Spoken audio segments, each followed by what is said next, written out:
They have to use quantum physics to show that there is some spiritual energy that cannot be seen, touched, or felt that affects everything. The smallest particle that can be seen through a microscope is called a quark. And the thing about a quark is that a quark, when you look through it, it appears and then it vanishes. It appears and it vanishes. And now the scientists are messed up because they're like, well, when it's vanishing, then where's it going? Or is it going anywhere? And when you look at it and you look at it, it don't even have the same rhythm. And so it depends on who is the observer. And so I want to say this: the Creator observes itself through you. Each and every one of you are micro-creators, and you are contributing to the cosmic one. So there is one. There's only one energy. Everything is part of this one energy. There's over 100 billion stars in our Milky Way, and there's over 100 billion Milky Ways, and the cosmos is still coming into being. Still coming into being. When they look at your DNA, well, they only know what 3% does. And then they had the nerve to call the rest junk DNA. No, those are the building blocks of the whole cosmos. And let me say this here, because people, before we even some alien stuff come up, let me nip that in the bud right now. We all aliens. Sister's frowning up. Where's his brother going with this? We all aliens. You understand? Life was sent to Earth. Life does not start when Earth was a boiling hot flame. There was no life here. All life was sent to this planet. So if all life, water don't exist on Earth. Water comes from space. And we're in space. People like space is out there. You're out there. On the edge of the Milky Way. Okay?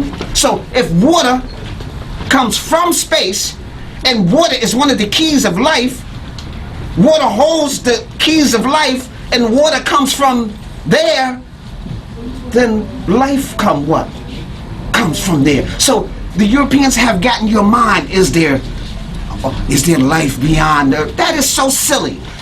There's over 300,000 planets that's conducive of life just on the edge of the Milky Way where we are. And brothers and sisters, other life forms have been here before we were here.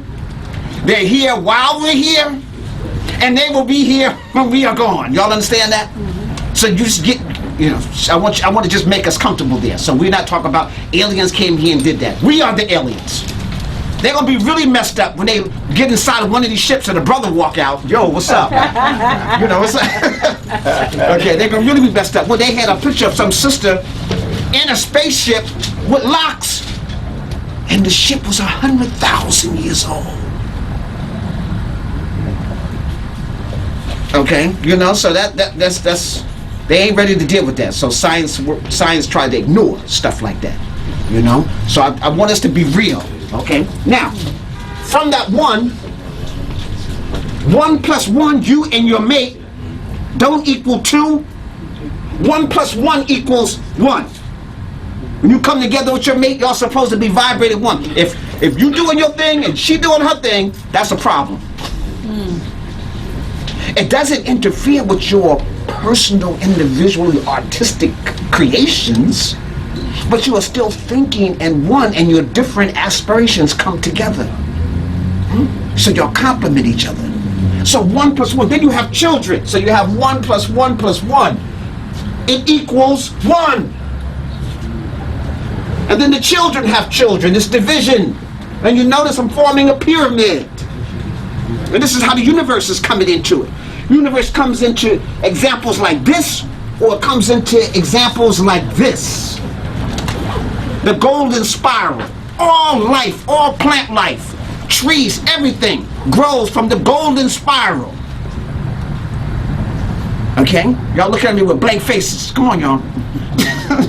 The golden, a sunflower, a seashell, trees, everything has this series of like 0, there's 1, 1, 0,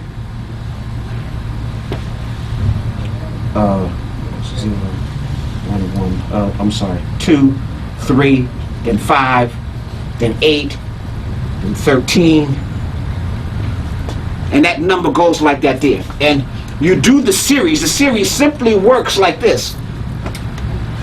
0 plus 1 is 1. 1 plus 2, or 1 plus 1 is 2. 1 plus 2 is 3. 2 plus 3 is 5. 3 and 5 is 8.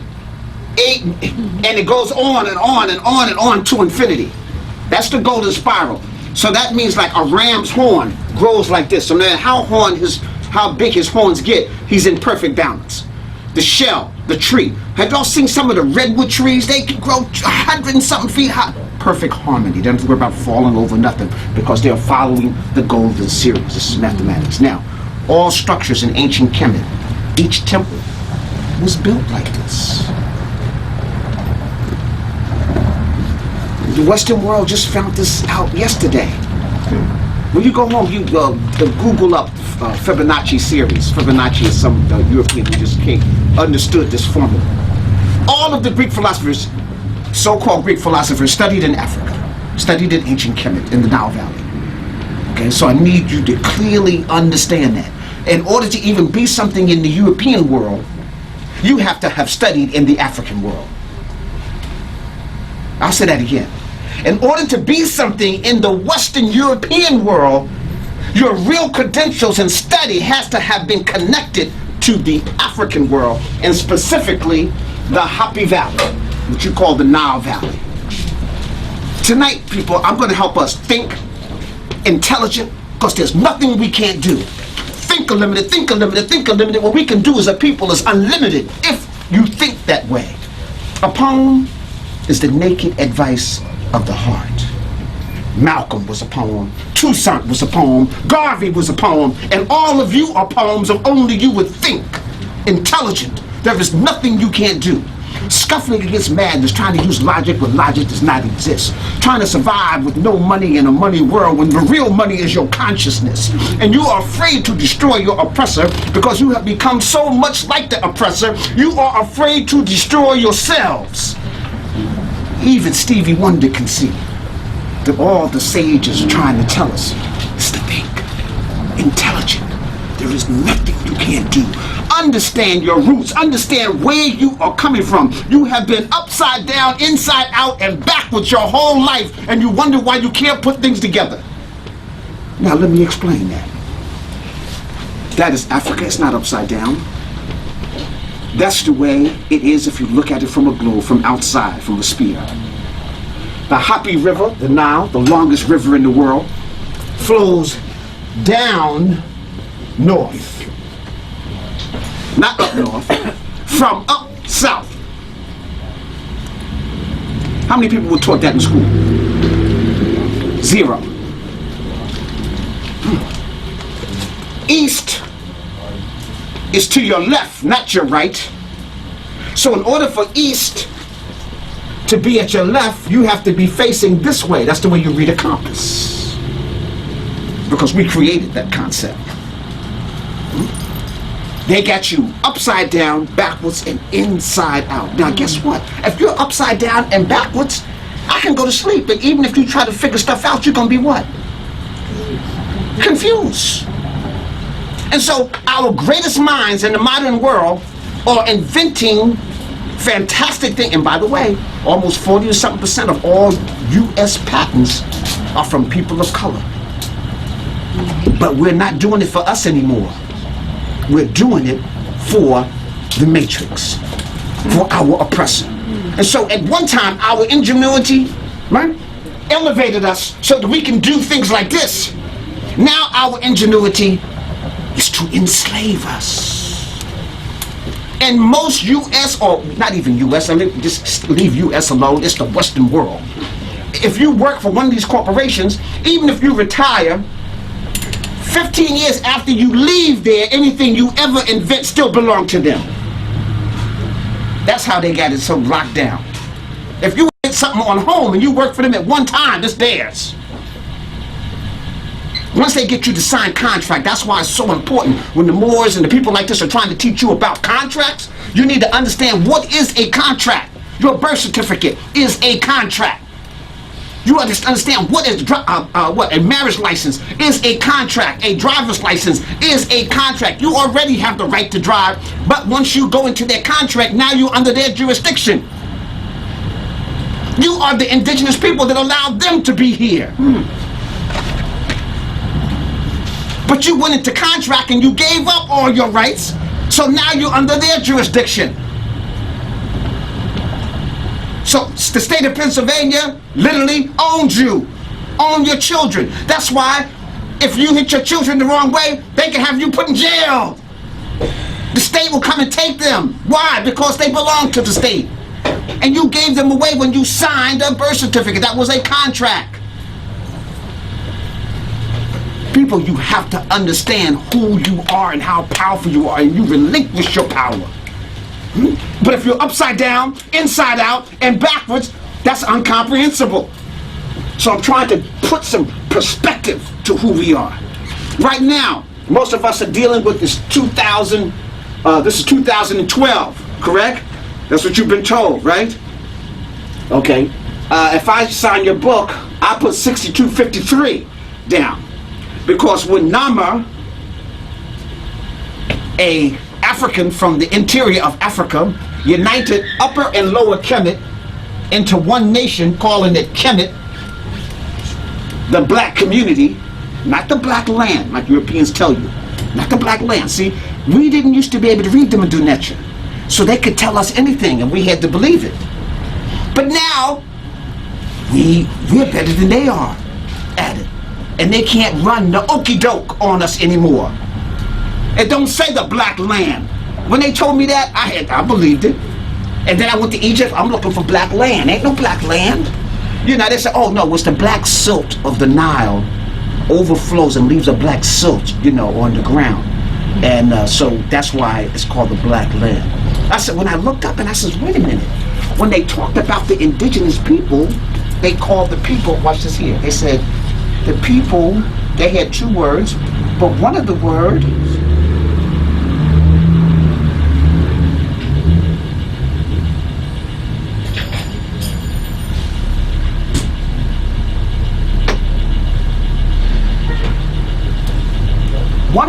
is the Kemet-di-u. And the Kemet-di-u means the black people. And they have another word called the Remech. The Remech means the original people. That's who we call ourselves. Either the black people or the original people. So when I looked and that part looked just like that, I said, wait, did the Nile overflow on the people and make them black too? No, this is a different blackness we're talking about. This is melanin. And the people, this is a determinative for community. So if I say you live in the black community, what are you thinking the people are? Yeah. But if I say the black land, and then there's the red land, and that, you ain't thinking that that's the people. So this is why Egypt is conveniently taken out of Africa. Every museum in the world has Egypt, and then Africa is usually on the other side of the museum. When I took out to the Metropolitan, wasn't it? Egypt was as far right as you can go, and Africa below the Sahara was as far left. They wanted to make sure there was no confusion. It was as far left, what, 500 meters far left. You had to go on the other side of Greek and Rome in order to get to Africa. So they're trying to make sure there's no connection. Okay? But you, and we don't protest, because we're upside down, inside out, and backwards. Even our scholars, what Carter G. Woodson in 1931 said, the most educated Africans will be our new enslavers, because you're educated in a paradigm that's outside of yourself. You're educated in a paradigm that's opposite of this. So now you push the new paradigm, and then your community, because you got PhDs and masters and doctors, you look up to them. Yes, son, I want you to be like that. Excuse me, I want you to be like that, doing them, you know, upside down and backwards. And then that becomes the standard. When Amos Wilson, one of our former great psychologist says that we are looking at ourselves through European eyes. So therefore we have a European standard of beauty. We want our hair looking like Europeans' hair. We want our clothes. Just look at us in this room, and we are conscious people. If I just change the color of faces, this could have been a group of Europeans in here. Everybody has on European gear. Few little Afrocentric accessories, but for all intents and purposes, we could have been downtown at a weight store, and if I changed the color of faces, click, they would have the same gear on. Culture, language is the best expression of a culture. If the only language you can speak is English, then your thinking paradigm is from there. The only thing you do to it is add a little Afrocentric twist to it. And then you wonder why you can't get away. Because you're thinking like they're thinking with Afrocentric twists. You don't think they've studied? What, Amamu Mary Baraka in the 1960s says the greatest scholars in African studies was the FBI. They knew more about Africa and its demographics and how you eat, where you go, how you spend your money, where you sleep, than Africans do. And so they're there for you, but not for your elevation. Okay, so it's really, really important that you understand that we are one. So no matter how far down the matrix we come from this, we are still that. Once you are no longer that oneness, then you're lost. And when you're lost, you're trying to find your way. And if your teacher is upside down, inside out, and backwards, and just got here yesterday, there is no way he can put you back on the right path. I'm not here for anybody to agree with me. I'm here to give you the truth that has been given to me.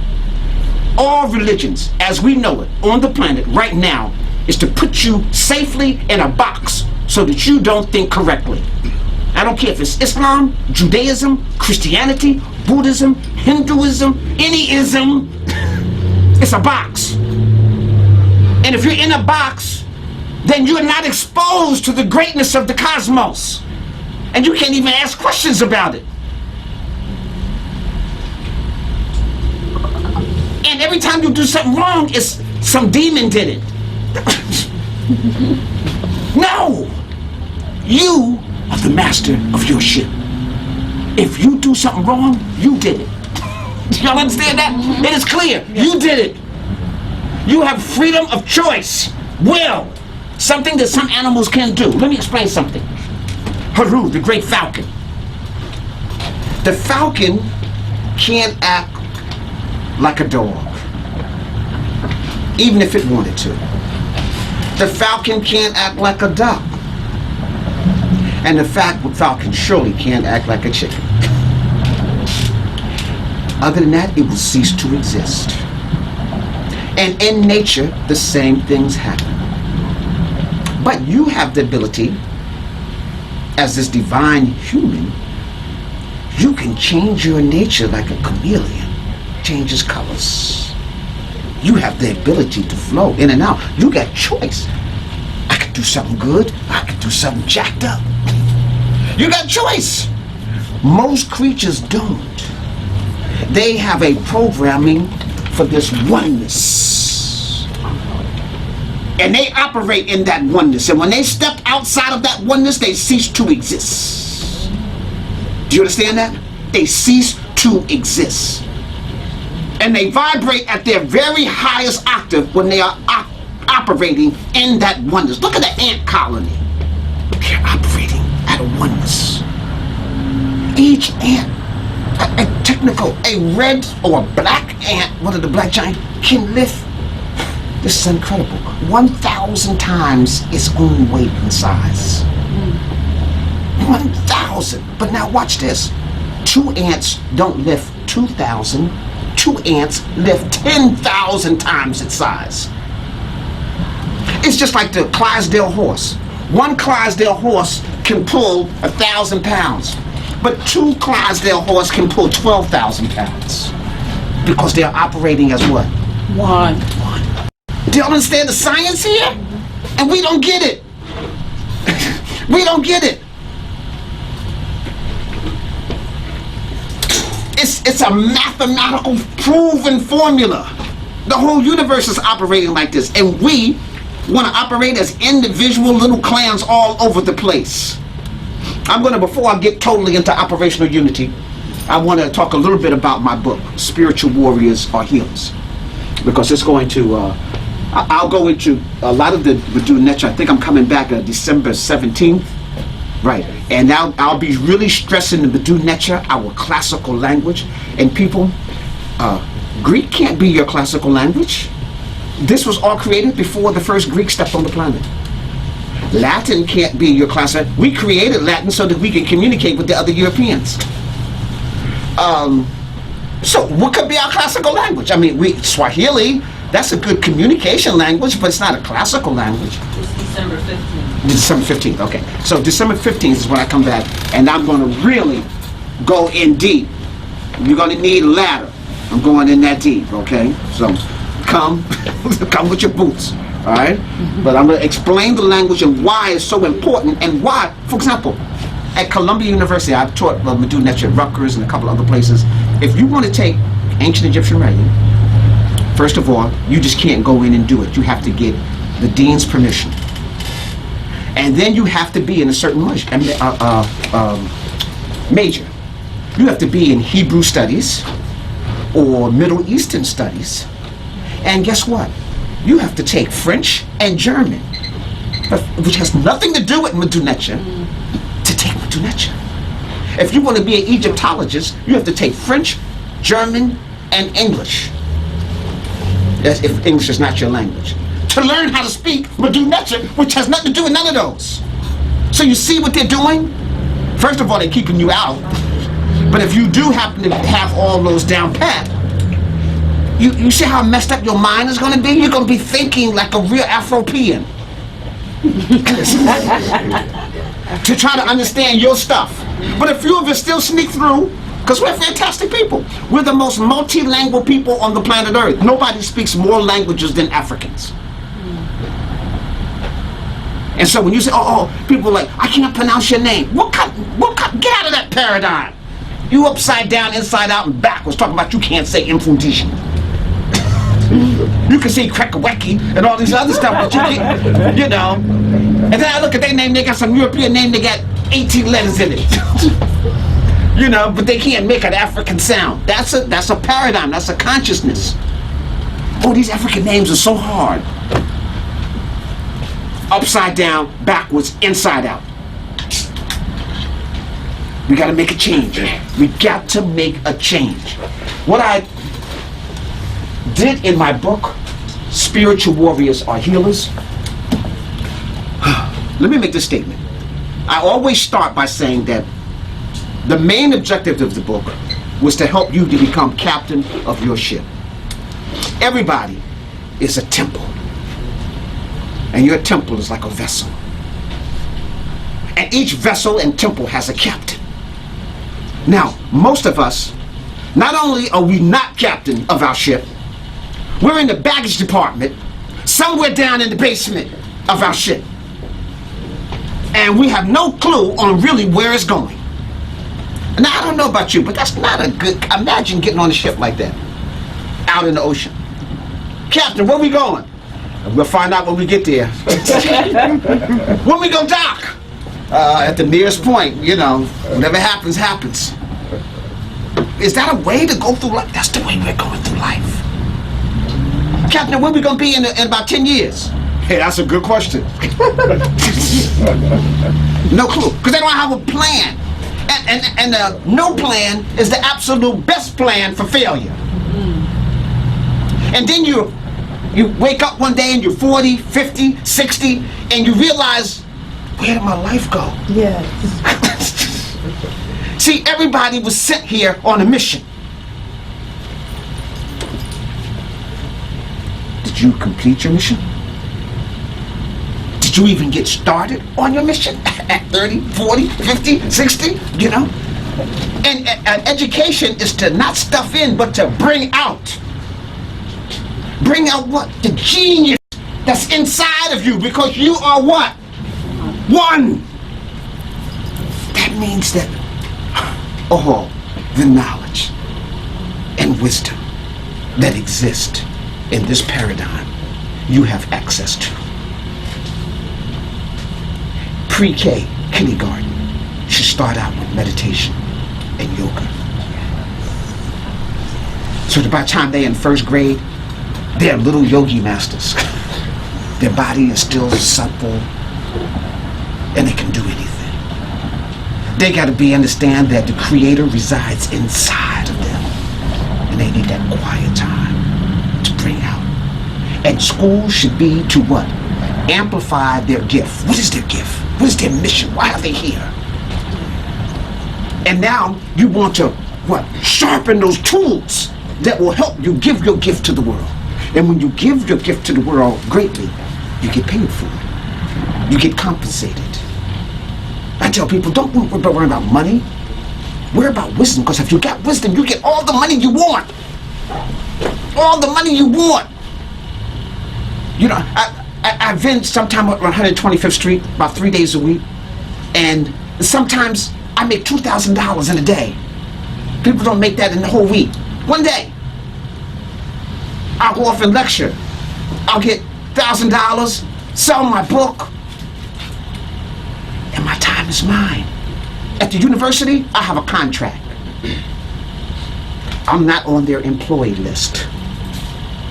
I sign I'm an independent educational consultant. I teach a course that can't nobody there teach. I want X amount of dollars for it. And I will teach it this time. I tell them when I'm available. Then they put it in their program, people sign up. When it's pay time, they write a check with my name on it. No taxes come out. Because I am the captain of my ship. FICA and all them guys on your check, do you know them? Income tax time. You're paying your income tax to who? Huh? Government. No, you're not. You're not paying no income tax to the government? Well, who are you paying it to? Come on, somebody help me. To who? To the government. Huh? You pay it to Queen someplace out of this country? They don't even, they're not even an American corporation. Right. And the IRS has never been audited. Never. You have no clue on wait a minute. Now, they're taking your money. What did they do for you? Nothing. Wait a minute. That's sweet. I'm not going to do nothing for you and you're going to pay me? You got to be inside, you got to be upside down, inside out, and backwards in order to follow that program. And then you're so happy when he gives you a little bit back of what you gave him. Oh, I'm going to the Bahamas, child. You know, I got my income tax back. That's crazy. Do y'all see how deep this can get? It's so deep, it's funny, ain't it? You know, because you've been had, you've been bamboozled, run amok. What did Malcolm told us this 50 years ago? And we still haven't gotten it. Okay, so I wrote this book so that we can begin to take control of our life. Let me tell this quick, short little story. When I was in Plainfield, New Jersey, I ran a summer camp, Afrocentric Comedic Spiritual Summer Camp. And each year I would have maybe, well, this particular year I'm talking about, I had about 50 students in my summer camp. And we made it convenient for everybody. You know, the parents, it was 6 weeks, and parents paid $150 per child. And we provided lunch, and a person can take up to 5 classes. I did a spiritual analysis of each child, and we talked about what is your gift. And the concept of the summer camp was to help develop your gift. You could only take up to 5 courses, but we had some serious courses now. We had netcheru, physics, you know, trigonometry, architectural, comedic architectural. We had some heavy classes. So 5 was the most classes you could take. I had this one little boy, and the ages was from 10 years old, usually 3rd grade, through high school. And by people who had graduated from high school came back as counselors. I employed them as counselors. But we had this one little boy. He took 5 classes, the fullest load you can take. And he got an absolute 100 Imhotep on every single one. Every class. The whole 6 weeks. Never missed a day. So we're like, whoa, this boy's 10 years old. This kid is a little genius. So when we had our ceremony and we gave him the Imhotep Award for the multi-level genius, we asked him to speak a few words. And we says, what was your motivation to be so tenacious, so dynamic, at your classes? And he said, Mfundishi, because he wears African clothes every day. He says, my parent is from Africa and they look like Europeans. He says, you got to be really powerful to be able to stay in America and keep your culture and still excel. And I want to do that. And I didn't really know this boy. He's in my program, but I taught the older kids. So the most I ever said to this boy all summer was like, Hotep, Hotep. But he was on my ship. So I'm telling this story. You don't know who's on your ship. Next to a neighbor, relative, somebody you don't know at work, somebody who's at the bus stop when you're at the bus stop, somebody who's watching you from across town, somebody in the store. All these people are on your ship. And all I want to say to you is don't be the Titanic. When you go down, you take all up with you. Be the captain. Be at the helm. Know where you're going. Know when you're going to dock. Have an inventory of everything that's on your ship. Know who your vendors are. And make sure they have your best interests at heart. Do y'all understand what I'm talking about? We haven't done this. Take your inventory of your ship. Be the captain. Be in control of your own vessel. I'm not talking about you being in control of her vessel. I'm talking about you being in control of your vessel. If she's in control of her vessel, you control of your vessel, and y'all are one, you see how much more powerful. Remember, 1 ant, 100 times, 2 ants, 10,000 times, 1 Clydesdale horse, but 2, 20,000. That's what happens with us. So I wrote the book. So I have something called a wheel. In this wheel, it's the Golden Spiral, the Golden Series. And that series talk about the character of our life. What's going to make us dynamic, spiritual, divine human beings? So I broke the wheel into 12 parts. And so there's one part that deals with, let me just read them off to you real quick.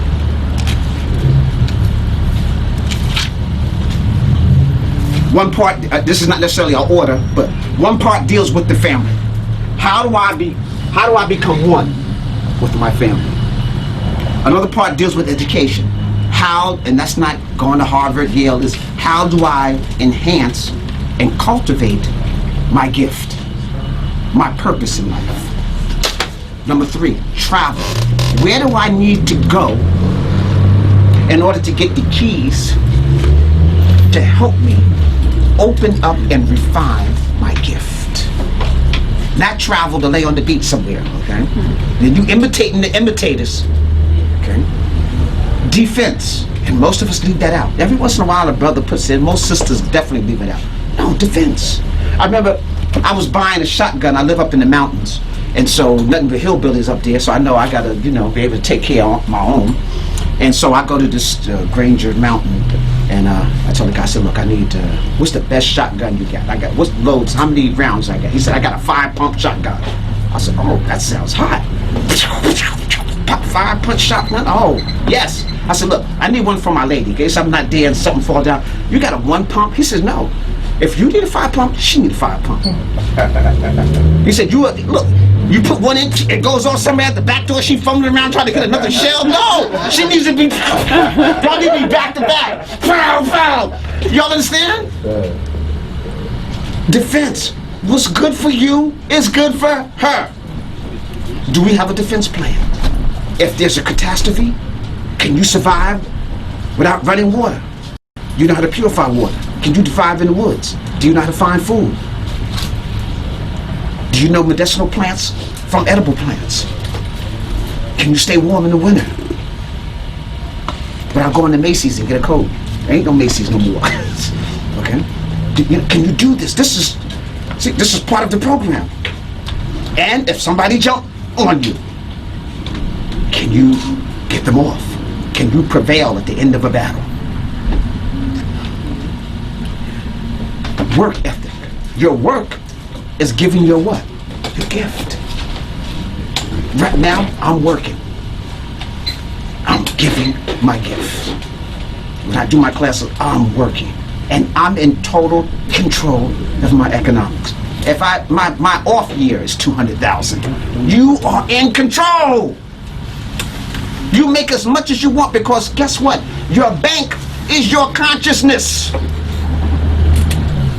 If your consciousness is and defined by somebody else, and watch what we do as parents, because somebody told us, you tell your kids to what? Get a good, y'all can finish it. Get a good job so that you can get a good job. That's what you don't want. And a good education we define as what? A wazungu, a European education. So that you can be upside down, inside out, and backwards. And then a job, not your own business, a job working for somebody who got their foot up your behind. And the difference between a good job and a bad job is that somebody got a foot up your behind and they use grease, and the other one didn't. But the foot is still up there, okay? So when they say I got a good job, you know, it just means that they use grease. Okay, all right. Spiritual. Do you have a spiritual program? I'm not talking about going to church, because at ancient Kemet, guess what? There was no church. Those temples you see, those were the churches. When I come back on the 15th, I'm also going to show some slides, because I want you to see the temples, because the temples were this mathematics. See, we go there and we just take pictures. Oh, that's so cute. Oh, look at that. Oh, oh. And we missed it. Because we go there with Wazungu eyes, European eyes. We don't go there to capture the formula that we need in our life to be the captain of our ship. That's what you should be looking for. You should be saying, oh man, look how they did this door. This door is perfect pi. Oh, this is 1.614. You know, I need to have my house, you know, set up like this. Ooh, what the Asians call feng shui, with, you know, the fluidity of openness. Yeah. Where do you think they got that from? That didn't come from them, that came from us. That's the way the temples were set up. You don't want nothing in the center. You don't want to obstruct the flow of energy. You want the light coming in. You want to get all these things. We're not thinking like that. We have to go back. Okay? So spirituality, how do you manifest your creativity? With the oneness. Community, a sense of community. We don't have that. That's why the Chinese, everybody can open up shop in our community. Because we don't have control of our community. You can't go in their community and open up Nobel, Black and Nobel, in the middle of the Chinese community in Chinatown. You can't do that. The Tong, everybody be visiting you. You be paying all types of, you know, some taxes. You think FICA was bad. Okay, all right. Social. Now we got the social thing down. We got that pretty good. I mean, you know, we got the social. Okay. Unfortunately, we're not controlling the social institutions, but they provide something for us, and we'll boogie all night. Okay. All right. Economics. We don't even understand economics. That's why. And when I say we, I want you to understand, it's not just people of African origins. People in America don't understand economics, or you wouldn't go for the system that we're in. This system, capitalism, isn't designed to work. It can't work. It's a non-perpetual catastrophe. It can't go on. You can't print money that's not based on nothing. You can't loan out money that is not even yours. And then think the housing industry is a disaster. The whole economic system is a disaster, and it can't be salvaged. It can be nooked and start over again. I think when they started communism, it just collapsed. The economic system that it was based on still couldn't work. This doesn't work. The only reason why this is still operating is because we just agree to ignore all the signs. But your paper is almost worth nothing. Those dead presidents you got in your pockets, we just agree to use it. Other countries now are even starting not to even want to use U.S. dollars. In fact, they took it off the standard. Oil used to be on the U.S. standard. It's not anymore. So economics, people, remember your economics. People come to my table, and I have stones, that crystals that deal with, like it says, love, happiness, spirituality, success. You rub it and you begin to bring things into existence. So people come, they say, wait a minute, I don't see the one for money. I missed it. If you got wisdom, you have the knowledge to do anything you need to get money. But if I just give you some money, then tomorrow you're going to be broke again, back for some more money. Yeah. If you got the wisdom, then you create. Or remember, you got to be the captain of your ship.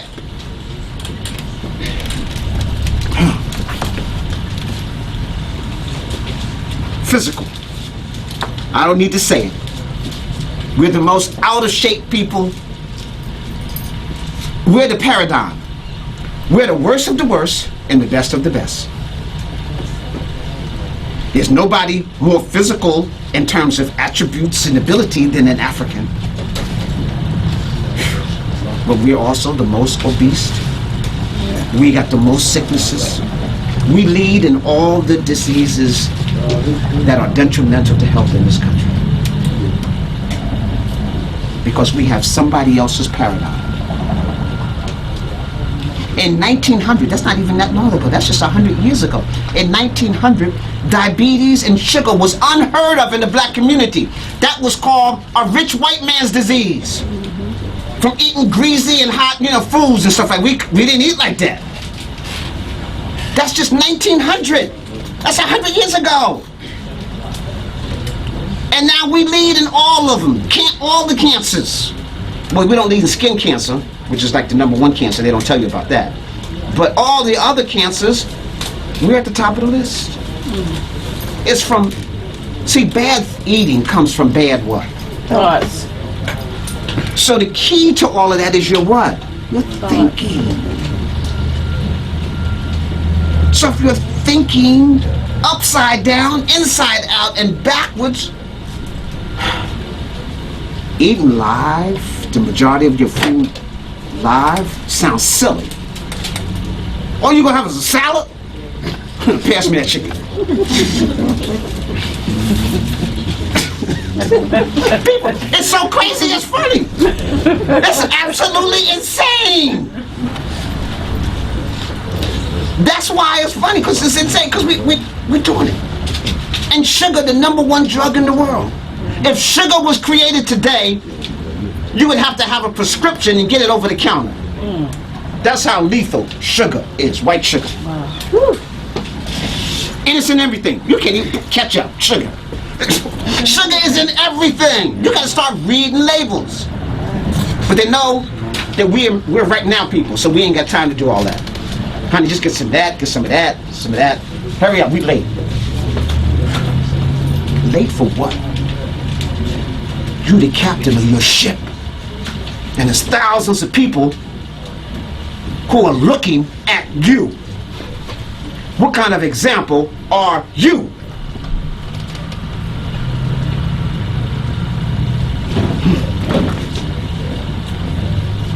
Pan-African views. I ain't even gonna even deal with that, because we don't even know we African.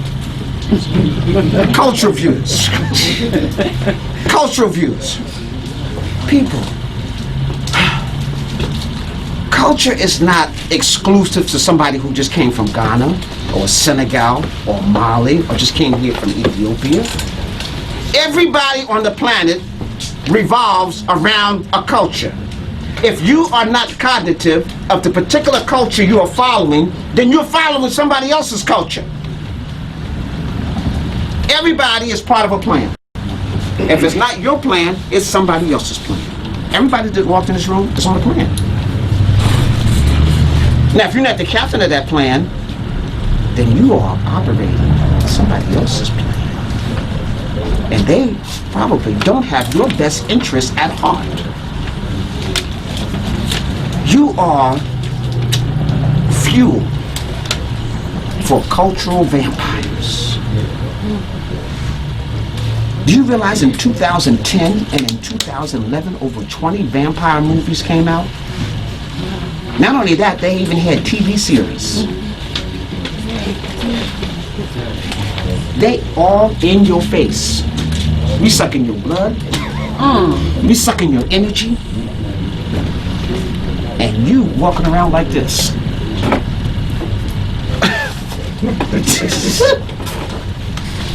All in your face. And we happy. Ain't nobody mad. Come on. When I came, I was like about a couple of hours early.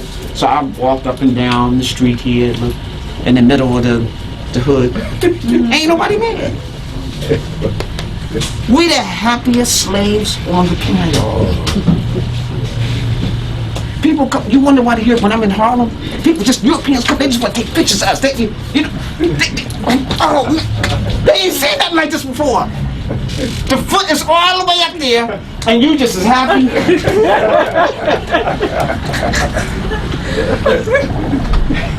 Where I've been, they open up another beauty store, and they got green, purple, orange, blue wigs. They just got Wig City right in front of me. And the sisters is in and out all day. These Koreans spent $50,000 in 1 month just fixing it up. Because they know they're getting all that back with interest. They probably already got their money back. They only been open 2 weeks. They didn't even have to put a grand opening sign up. You know how you get new business, you get grand. People couldn't wait for them to open the door. Because we don't know who we are. Everybody is trying to imitate us, and we imitating the imitators.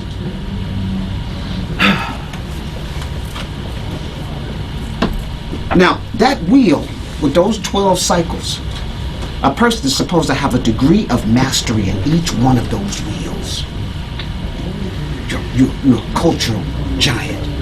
You're a spiritual giant. See, when you do that, you can't. I don't care what those other people's programs are. See, our enemy is here.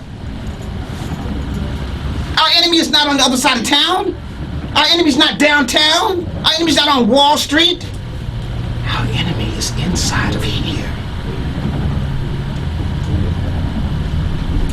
When we can deal with that enemy in there, those people out there will perish.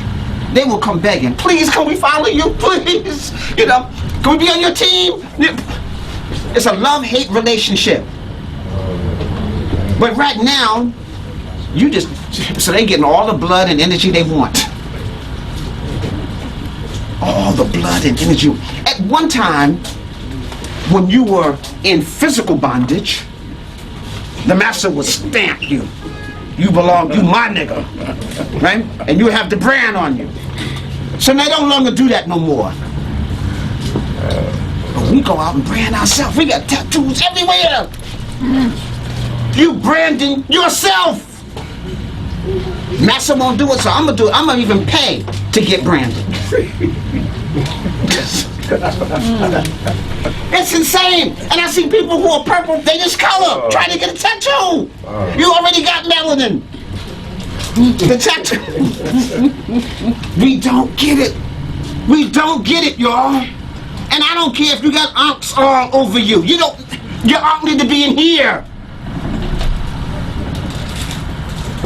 That's where you want my eye, put it in here. Your actions. See, I don't care what a person say they belong to or what they do. I want to know, what is their actions?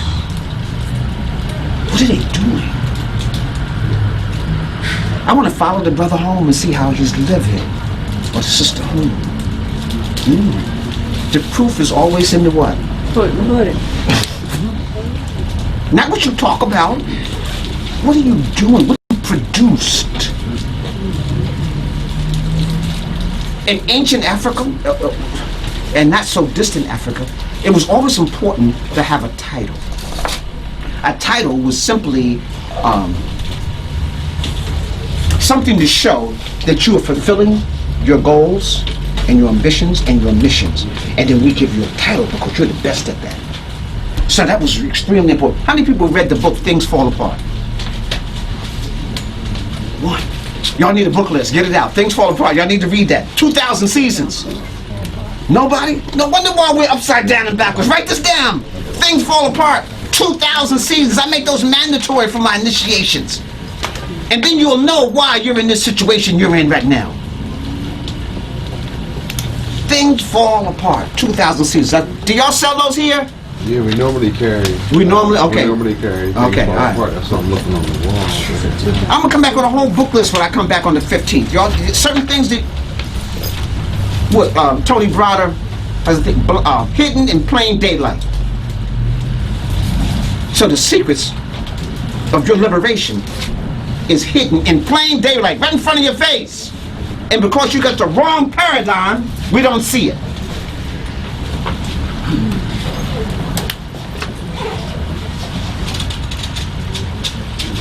There's 14 chapters in the book. Remember, the main objective is how to become captain of your ship. How do I understand what's my mission, what's my purpose? How do I gather the tools that I need to fulfill that? And then how do I stand at the helm of my ship, directing it at every. And at the same time, understanding that as the captain, I make contracts that are what? That are going to be advantageous to my journey. And even when the captain gets supplies, he only gets supplies from people who are in allegiance to his concept, his way of life. Not people who are opposed to it. So I don't have nothing against the Chinese, but I don't go in the Chinese store to get some chop suey or whatever they sell in there. You understand that? In the black community, Chinese stores all over the place. And then they got bars up. They even got these things where they got this plexiglass, bulletproof thing. You put your money and they spin it around and they give you. Now, if somebody don't trust you like that and you give it them. Oh no, I'm out of here. You see, you've been programmed to accept disrespect. Even in your own community, because you don't understand what community means. Community means Kim, black, unity. Kim, unity. Like chemistry means black science. Chemistry. Who took chemistry? Did they tell you that in school? Or you get ready to learn the black science? Or you be all up in there. People be skipping gym to go in there. But now, the way they got it set up is you getting ready to get bamboozled, European style. So now you skipping and going to the gym to get out of there. Concept is how you're thinking. We got to change how we're thinking. And who's in control of your thoughts? Who's in control of your thoughts? That took you a little while. Okay, all right. You are. Remember, the Falcon don't have a choice. You got a choice. Let me just go through some things in the book. Over here, I got crystals and gems. I go through after I do cosmology, before I go into the second chapter, I talk about the 12 astrological symbols. You call it a horoscope. See, even that's wrong. It's not a horoscope. It's Heru's vision. Hora is short for Heru. Scope is a vision. So you're learning Heru's vision. You have to be at a high altitude and I can look down over everything. The falcon flies higher, swiftly.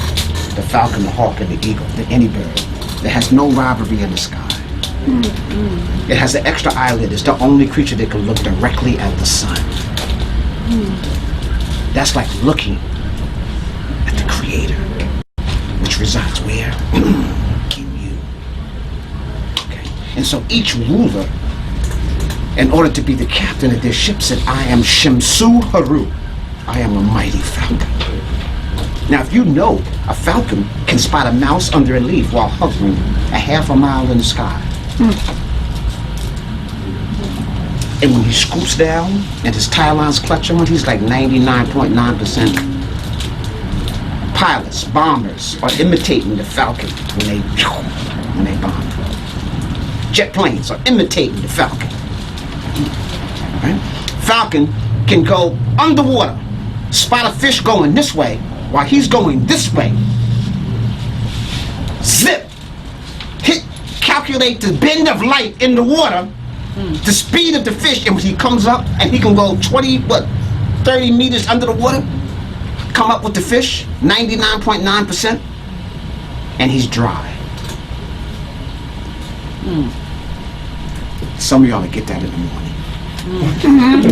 Aerodynamics, mathematics. We are the masters of math and science because that's all based upon spirituality. And so when the king said, I am Jhutyms, I'm like a mighty falcon. Now if you knew about nature, you're like, oh snap, yeah, you got this. Because you know you can't even hide. Okay? And so it wasn't like he just wanted to be a bird. No, he wanted to show you he possessed these qualities as the captain of his ship. And his ship in this case would be all of Egypt, all of Kemet. And he looked at Kemet as his woman. And he had a woman in the north and a woman in the south, Nekabet and Wajet. And so on his brow, he wore a cobra and a falcon called the Nepti.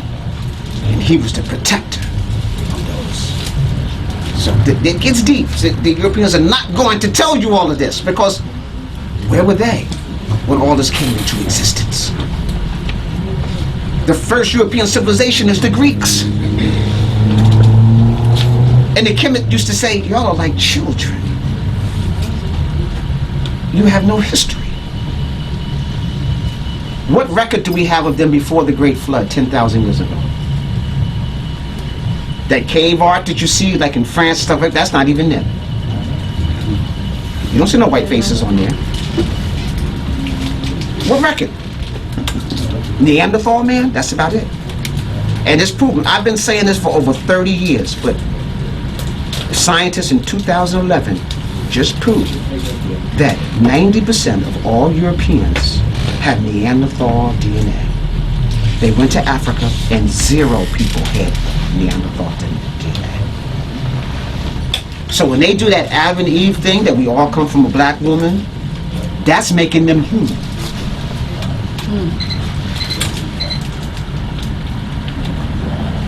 But because we're inside out, backwards, upside down, we just say, yeah, can't we just all get along?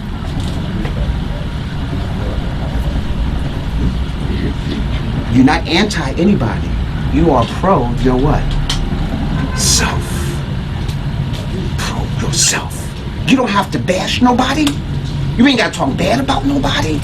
All you got to do is accent and fulfill your program. If you're cultivating that wheel, developing your character, you don't have to worry about nobody else.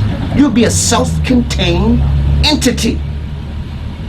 And then your self-contained entity, you're self-contained, I'm self-contained, we come together, we're not 2 times as good, we're 10 times as good. Now, if me, you, and you come together, we're not 3 times as good, we're like 100 times. Remember this code, it goes 1, 3, 8, 13, 20, 244, it goes on for infinity. So it's important for us to have understanding. When I talked about the conditions we're in, I want to read this for a second. This is in my introduction. And it's a poem I wrote some time ago. But it kind of talks about the situation we're in right now. And it goes, notes of a 63rd century African spiritual scribe in America. I speak only the truth before my sacred and great spiritual African ancestors. The African suicide tendencies are so enormous, so addictive at this point in our story, that millions of Africans are already dead before they die. Their madness caused by cultural homicide makes the killer disease AIDS seem like an appetizer for genocide. We have become the walking murdered as we chain our babies to Western ignorance as human sacrifices. African youth disconnected and disjointed from the spirit of their African divine ancestral roots. Young boys bopping to the sound of madness with their pants hanging off. Could be beautiful sisters disguising themselves in white dreams. Black men roaming the street in packs, jobless and unemployable, with the blues written all over their faces. Black women in training to be white men, imitating white women training to be white men. And these white men are destroying all life as we know it, even the earth. Black executives sip champagne after a hard day's work of European American prostitution. Black mayors and puppets and public government officials, guided and mentored by Western pimps, inherit cesspools and unanswered dreams. Confused, culturally retarded parents lead their children off to slaughterhouses in the name of education. Black economics in America has evaporated along with white carnation milk and the destruction of Black Wall Street.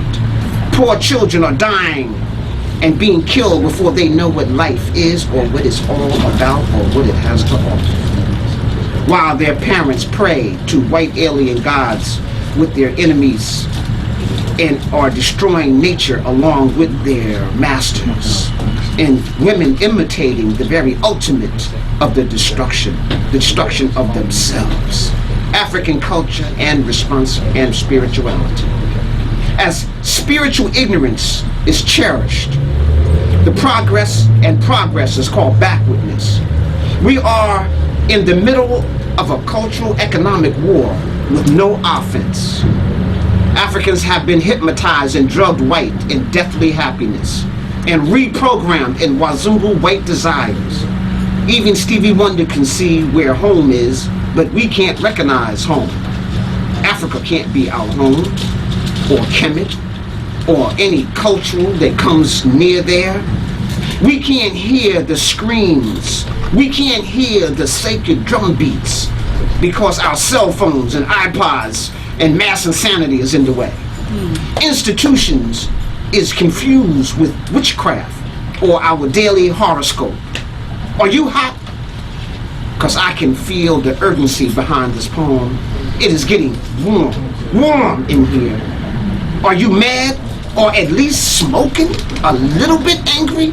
Because millions of us are already in the oven, being baked, well done, glowing in our blackness, with forks in our hands, smiling. And we have no idea that we are being served.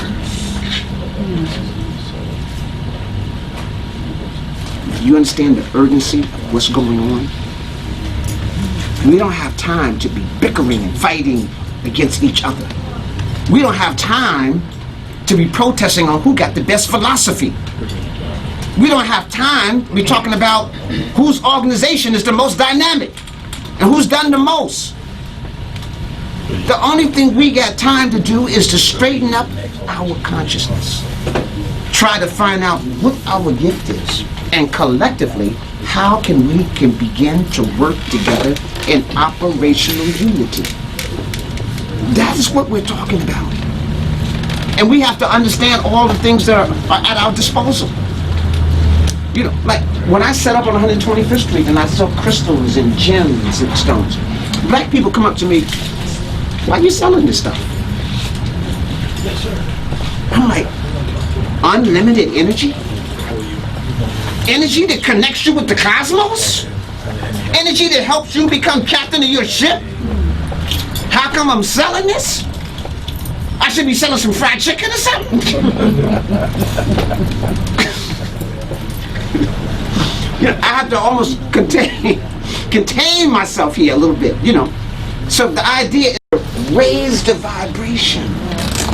And I show, for example, everybody here understand what their zodiac sign is, right?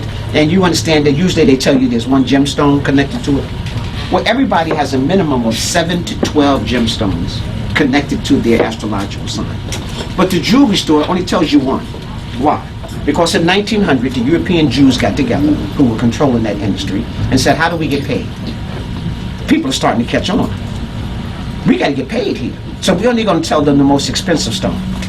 Not the one that's the best for that sign, but the one that we can get paid. We diamond, sapphire, ruby, pearl. Those are the ones we're going to tell, because we can control that industry.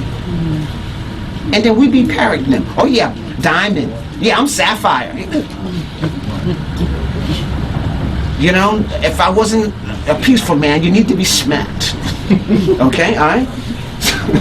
So what I've done in chapter 2, I go through each astrological sign, and I tell you all the gemstones that's going to help you on your mission. What's your birth sign? Sagittarius. You're born in December? December what? 10. Okay, you're one person. One person is a leader. Numerology. Don't get spooked out, people. We created numerology. We created numbers. All right, so don't get spooked out. You are one person. You're supposed to be a leader. Okay? The only thing that you have to watch, though, is sometimes one people want to do it my way or the highway. Right? So you have to learn as a one person that even though you're a leader, you need to be able to consult with other leaders and other people. And then you come up with the best way. As a result, he who counsels himself is a fool. You understand that? That's the best lesson for a number one person. Okay, now, so I go to Sagittarius. So I go to my chapter 2. And I not only tell you that, I tell you the correct name, because Sagittarius is some Greek stuff. You're actually Khonsu. Khonsu is the son of Amma, the creative, unseen creative spark of the universe. That's who you're connected to. You're a fire sign. Your color is purple. The planet Jupiter rules you. Jupiter. Your stones are amethyst, which is purple, topaz, fluoride, carnelian, lapis lazuli is the wisdom stone, black obsidian gets rid of all negative energies, turquoise puts you in contact with your spiritual ancestral line. All those are your stones. You should have them in a little pouch like that. Boom. That means all 7 of your energies, you're walking them with them. Not only that, I tell you the herbs, I tell you the oils, I tell you the incense, I tell you every particular sign, because I'm trying to what? Empower you. Okay, that's just one aspect. All right. Let me go to another aspect. There are power centers all around the world. Vortexes. Energy force fields that enhance things. The pyramids are built on them. Certain temples are built on them. At these force fields, negative ions are created. Negative ions bring you forth into your spiritual self. See, because you're upside down and backwards, you think positive is good. Positive ions are bad. Negative is good. See how we've been bamboozled? Okay, all right. So you want negative ions. When you're around running water, that creates negative ions. That's why the temples are near falls and rivers and lakes. That's why you have the running fountains at sacred places, because it's creating negative ions. Pyramid shape. When air hits any pyramid, no matter what it's made out of, it causes the air to tumble around it, creating negative ions. So that becomes a generator.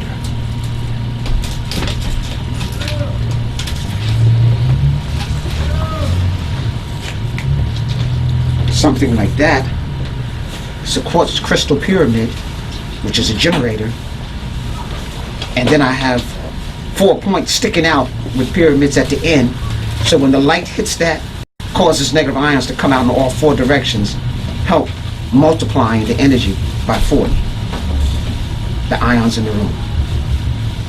If I place that on your chakra centers, I can bring balance where there's disharmony.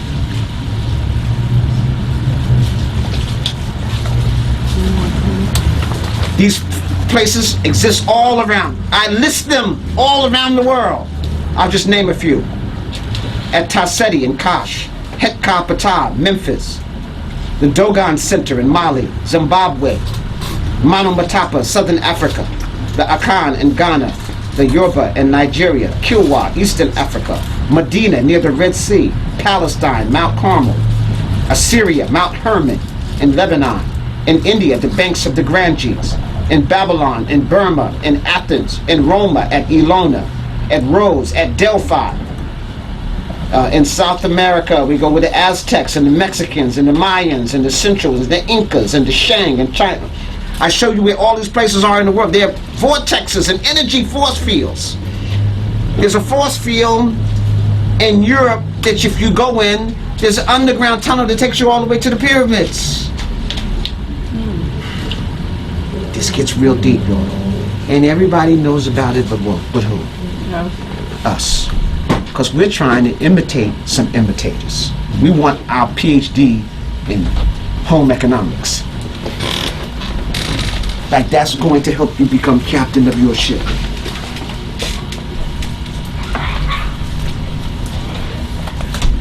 You're following the 7 African powers, whether it's Yoruba or Khan.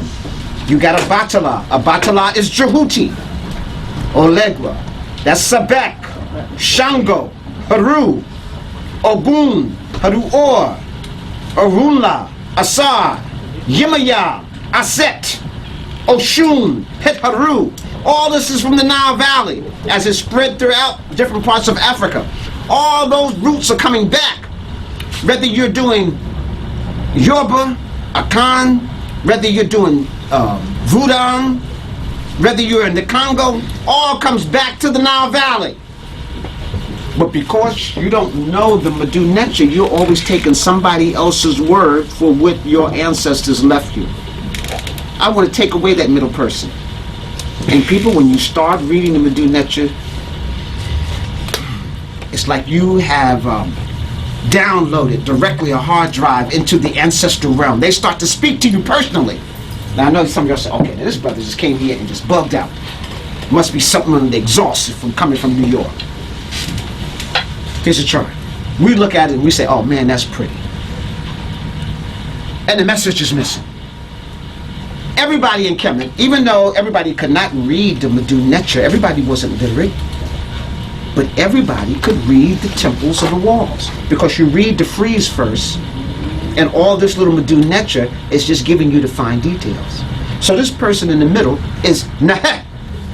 Look, yeah, Nehet. I went back to our old tapes. I said, dog, James Brown knew Medu Neter.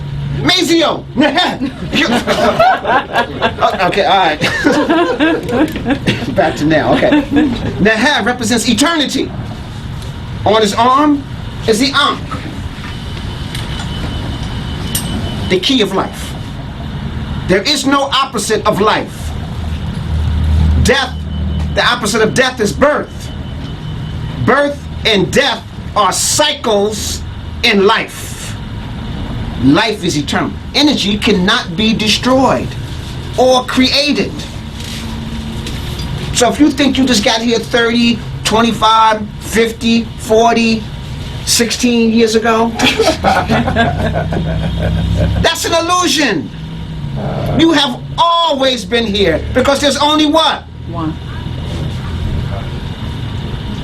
You understand? Mm-hmm. Now, you might be occupying this body for the first time, but you have always been. I was lecturing at Princeton University. And Princeton, by the way, is the #1 university in the country. And the university is judged by its library. It's #1 in occult science. You don't think, when you think of Princeton, you don't think of that, do you? Mm-hmm. Mm-hmm. Because it's only for those who need to know. Mm-hmm. So if you want to know about ancient Africa or any of the ancient civilizations and that cult, go to the Princeton Library. Some of the books are so deep, you have to have a professor to write you a note in order to get it. You have to be a graduate student to get some of those books, because they don't want common people to know this. Okay? But so I'm lecturing at Princeton. It's like about 500 people in the audience, and I'm throwing down, and this elderly gentleman, must have been about 85, 90, sitting in the front row, jumps up and stops me in the middle of my lecture. He jumps up, excuse me, young man. Right? And so everybody in the audience is like, oh, what's up? He goes, you are professing some very profound things for such a young man. I said, excuse me, sir. You are disillusioned by the illusion of my youth. But I am millions of years old. This is just a vessel which is holding my consciousness, was here before the planet Earth came into existence. Therefore, I witnessed your existence. He said, oh, excuse me, son. Father, continue. And everybody in the audience just stood up and clapped. And then the old man got up and said, some of y'all will get that in the morning. Okay? You are your what? Consciousness. This isn't your first time here. This isn't the first time you had this test. And some of us are failing it miserably. And after a while, your energy just gets dispersed back into the universe. Because the creators say, they ain't gonna learn. You don't become one with the cosmos. You become the dust of somebody else, as opposed to fulfilling your destiny. So now, let's go back to here. Neh is innocent. He's on gold, symbol of gold. Gold doesn't tarnish, doesn't fade. So they wanted you to think that's the way our culture is. It doesn't tarnish, it doesn't fade. It will exist as long as existence exists. And let me just, that's even deep by itself. Existence as long as existence exists. Watch this.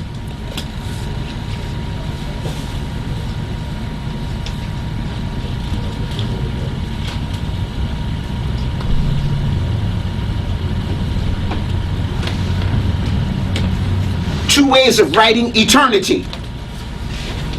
This one, jet eternity. This is symbolic for land. As long as the land exists, there is nourishment. That's bread. As long as there's nourishment, you will have energy. That's your kundalini coming up your spinal cord, activating your consciousness. So as long as the land exists, as long as the earth exists, nourishment, as long as you exist. So when they talk about, but now this one even gets deeper. As long energy exists, as long as your DNA is connected to light. And that doesn't necessarily mean our sun, that's any star. As long as there's any light that exists, the helix DNA will exist. And if that exists, there is energy. And you can't destroy energy. So therefore, we are what? Eternal. See, this is mathematical. That's what I'm saying. Science and stuff. This spirituality is science. We got to bring that back into it. It's not a void of that. It's that one connection. That's why you can think what other people are thinking, finish their words, know what they're thinking, because we are one. You know, the French have a word déjà vu, but it doesn't explain anything. You know, it's like you go someplace, you go to Kentucky, you've never been there before. And you go, man, it seems like I've been here before. I bet you behind the door there's a picture of Whistler's mother smoking a cigar. And they look behind the door, and Whistler's mother's puffing on a cigar. But you've never even been in the state before, in this body. So we can come to a couple of conclusions. Number one, you are connected to somebody who's seen that. And because they saw it and you're connected to them, you can see it. Or number two, you have the ability to be anywhere at any time that you want. Wherever consciousness can go, your spirit goes. Y'all understand that? When you dream, you don't dream three-dimensional, you dream fourth and fifth dimension.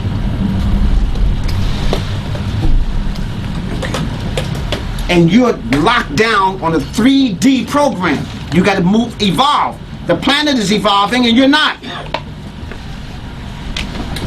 So you got to evolve. Okay. So I'm just trying to give you an example. So when we talked about eternity, that's what Nehet is. He's talking about eternity.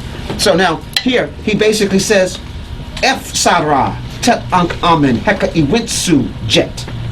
In fact, I read the Medu Netcheru like you read the Amsterdam News or the New York Times. That's, you gotta, And the energy is talking, it says he is the son of the sun. The S-O-N of the S-U-N. And it has a pintail duck here. So last week in my class, somebody said, well, why the pintail duck?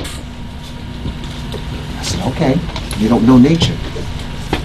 Have you all ever seen a duck with his little ducklings following him?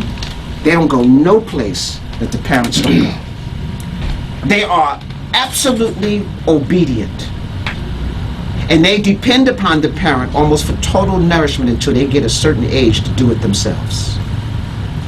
And so when the ruler is saying he's the son of the sun and he's the pintail duck following the creator. And he's like that little duckling following the light, the energy. And he will continue to do that until he can produce the light and the energy himself. Do y'all understand that? This gets deep. So when I say y'all come back with boots. Okay? All right? And it says, I am the living image of Amen. Now, Amen is the... how many people have said amen at the end of their prayers? So you've been saying amen to a black guy and didn't even know it. In fact, if you knew it, probably some of y'all would stop saying it. Okay? Amen. Some places, my mother's church used to have an amen corner. There was these guys that sit in the corner. Every time the preacher said, amen. You know, they was the amen corner. Okay? But Amen, the unseen creative spark of the universe. Okay? And he says, I am the living physical energy that represents that. But then he goes and says, but I am the ruler from the south, up south, where the soup plant grows. And I am the leader of the city of columns.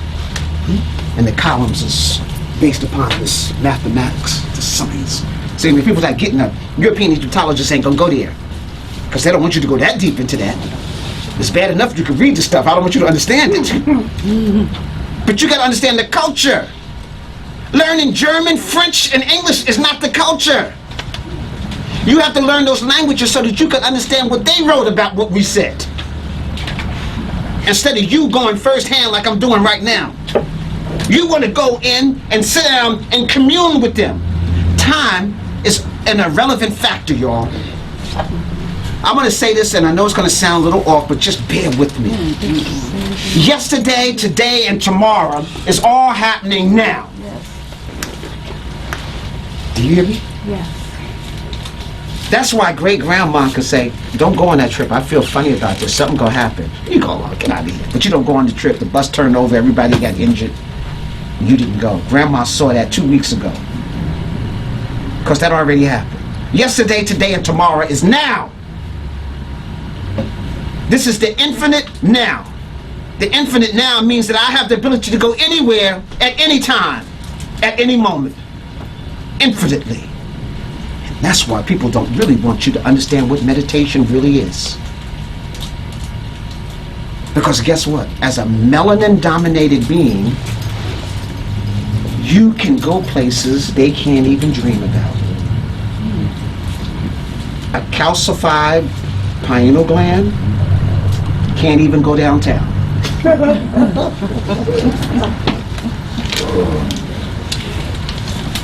This is the honest truth. Look at Dr. Laila Africa's book. The average Wazoo, European, the average, they're talking about at least 85%, by the time they go into puberty at 13, the majority of their pineal gland is calcified. So when they become adult, that's why some children, like, you know, they black mammies, they love you, you know, but when they grow up to be men, they don't even have memory of all of that. They join the regular Wazungu clan. But when they were little kids, they were, you know, because their gland was open just like yours is. Now yours stayed open. So now you're 40 and 50 and you see me, hey! And they go, oh, hello, how are you? And you're like, yo, what's up? Because you're not even feeling the same thing. You know, it's a proven fact. Melanin is responsible for your hearing. You have a pool of melanin that waves vibrate off, and that waves is liquefied and then transmitted to your consciousness. Now I'm going to say this, and I'm saying a lot of things that you're going to check me on. How many senses have you been taught you have? 6. How many? How many senses? 7. 5. 5. I forgot. That's all right. I'm old enough to forget. Yeah, that's it. You earned that right to forget. That's right. Okay, I'm here to tell you that all of y'all are a product of upside down, backwards, and inside out. There's only one sense. One cent. Consciousness. Sight is a sensor. If I change your consciousness, I change your vision. I change your consciousness, I change your smell. Right now, watch this. A dead carcass is being cooked. A dead, decayed carcass, and you go, ooh, man, it's barbecue. Oh, I can't wait to get some of that. A deformed chicken is being fried. Oh, man. So your smell is colonized. So that sense is faulty, isn't it? Because it's been programmed. It's a sensor. It's a sensor reporting to a program, like a computer programmer puts it, in there. So somebody has programmed your sensors. You only have one sense, and all your sensors, instead of reporting back, your sense changes your sensor. When I was in the martial arts, I'm 6 times national champion in the martial arts. One time I did the red brick break, 3 red bricks with my palm from 6 inches. It has to do with what? Energy. It has not to do with the power in my arm. I'm a relatively small man. What? 5'9", 190? That's kind of medium.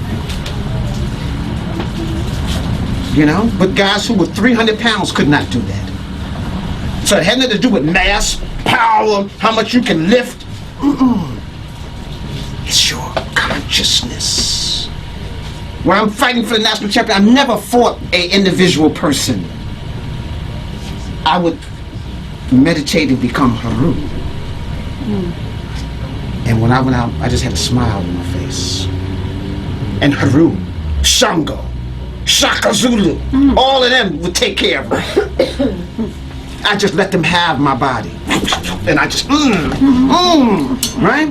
And afterwards they say, oh man, you went between the guy's legs and kicked him with the knee. Oh man, that was hot. I would say, you have to show me the tape. I don't even know what that, I don't even remember that. Let me see the videotape. Okay?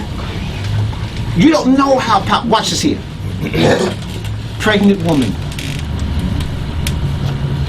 Or you just had a baby. Your baby crawls underneath the car. Car's getting ready to back up, and the lady lifts up the back of the car. The flow of adrenaline zipped through her. Now afterwards, her bones are shattered. She got to go to the hospital, hemorrhaging. But for that moment, she was able to do what it would take 5 men to do. Now how about you can harness that and do that anytime you want without damaging your body? That's what the meditation and all those things begin to do. It's helping you harness your energy and focus your consciousness. And then your consciousness directs your sensors. I'm walking on hot coals. We had to take this test in Ethiopia at Lalibela. We had to walk 20 meters over hot coals. Y'all saw that movie Kung Fu? Right? But over hot coals. Now the coals are still hot. The bottom of your foot is still there. What stops you from burning from the other person? Consciousness. Your consciousness tells every cell in your foot, attention. Don't move. In fact, that stuff is cold. Do you understand how powerful you are? Think of the most powerful being that you know of and then multiply that by 10, and that's just getting you started. As a melanin dominated person, you can do things that they can't even fathom. In 1960, Nikita Khrushchev wrote President Kennedy a letter, and you double checked me, and he said Afro-Americans should not be allowed to compete in the Olympics because they are superior beings. And Kennedy said, that's crazy. All people are created equal. And then America won more gold medals than they ever did. Wilma Rudolph just smoked everybody so bad they thought she was a robot. Every running event in the Olympics, from what's the longest one? The 26 mile, what's that? Marathon to the 100 meters, the record is held by an African, a person of African descent. Every running event, steeplechase, I don't care what it is, 800 meters, every running, go look at the record book. What? Now let me say this. What it takes to propel you physically has to happen first. Where? So if you say the person's physically superior, I'm actually saying that person is what? Say it? Mentally superior. But we got people, somebody's tricked you into thinking that the physical department is different from the mental department.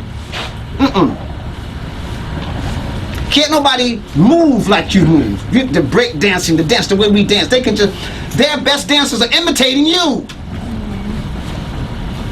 And that's all coming from your creativity.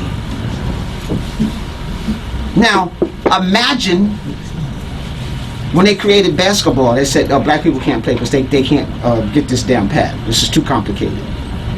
Now, if you turn on the TV and watch an NBA game, it looks like there's racism there. It looks like we don't allow white people to play. There's almost not an NBA team where the starting five isn't black. College, Alabama and all them, with no black, they didn't want no black. Now, Ole Miss got all black players. Do you understand who? Now, imagine if they let you loose inside of the planning room at the corporate office. How many people saw this old movie Eddie Murphy made, Trading Places? How many? Yeah, okay, most of us. Do y'all remember they took him off the street? He was just like a bum, hobo, right? He got inside, they're gonna teach him how to stop. I mean, he just heard it one time. He said, oh, y'all ain't up with a bunch of bookies. Y'all know how to do this? Yeah, y'all need to trade this, and that. Because Christmas is coming, people bugging out. They gonna buy this, this. Everybody made money. I mean, because he understood this. They don't want to let you loose in that corporate office. Because your creativity is way beyond they can fathom. So they got to control you. And they only let those people in there who are thinking like they're thinking. They don't want that raw watch this, y'all. My father said this to me when I was young. He says, the Wazungu are crazy. They are total out of touch with the whole universe. The horse is in his natural state, and he calls them wild. After he takes his nature away, his instinct, his culture, now he's a good horse. That horse ain't good for nothing now. He walks through the forest, the tropical rainforest, and he calls it a wilderness. Who said that was wild? He's the only wild thing in there. Every plant is growing according to its nature. Every tree. But then they called it wilderness. We have to be careful of these people. Stay away from the sun. Okay, good advice. I've been listening ever since. And I don't want anybody to think I'm prejudiced because I know this is being filmed. I want to be able to say this. Some of my best friends have white friends. Just want to clear the record.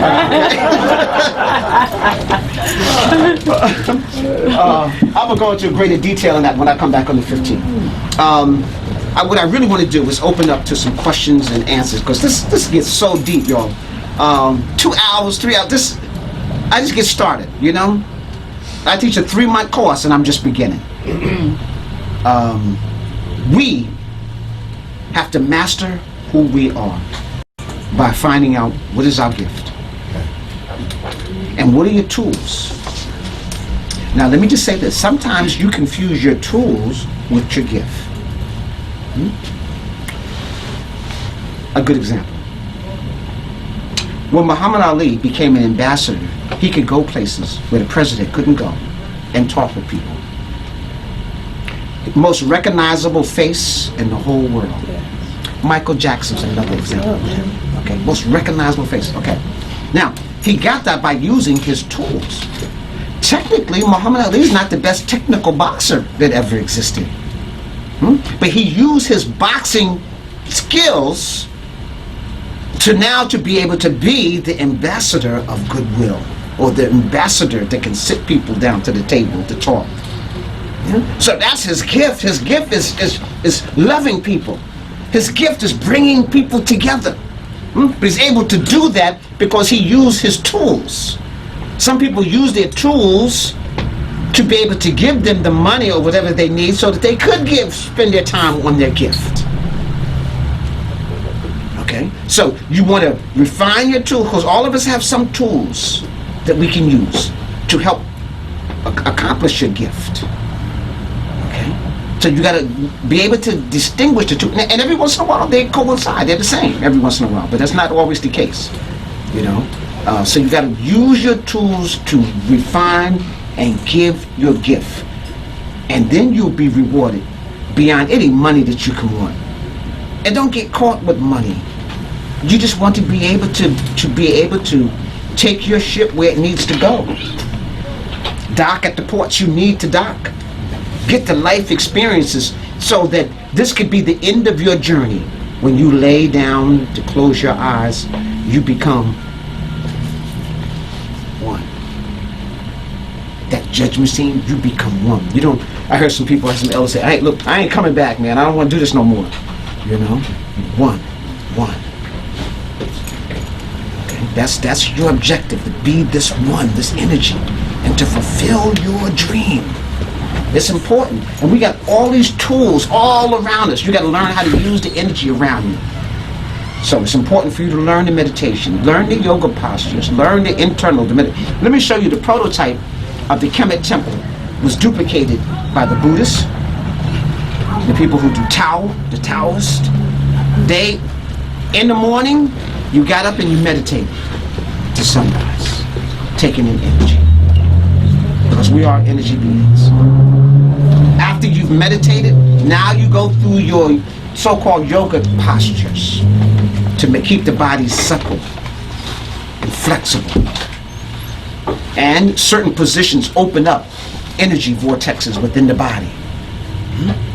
After you're not warm from all of that, now you learn how to harness that energy, how to use it. You develop it. Now you've seen them doing like the Qigong, you're learning how to manipulate energy. How do I use it inside of my field? Then you practice the martial, what I call the Manchu art of combat. Now this is the priest practicing. Man, when you got a preacher telling you to turn the other cheek, get away from them. You got somebody telling you to let people put foot up your behind and love them for they know not what they do. Malcolm said they know what they do and they're experts at it. They've been doing this for 400 years. Okay? They know what they're doing. And so the priest, who is the most peaceful creature, is a master in the martial arts. So he might take a smack. He says, don't do that again. Okay. And then the priest need to be able to walk and not have any what? Fear. So that's what they're training. They're training that fear only exists in the minds of individuals. You never talked to fear. You never sat down and had lunch with fear. You never slept with fear. Well, I hope you haven't. Okay, all right, but fear is only an illusion. Your consciousness can evaporate fear. And show you how powerful this thing fear is. They take a plank a foot wide. And they say, and they lay it on the ground, and they say, walk across the plane. And you go, no problem. Now I take the plank and I move it 50 feet up in the air. Put it between two buildings. Same thing. Go ahead, walk across it.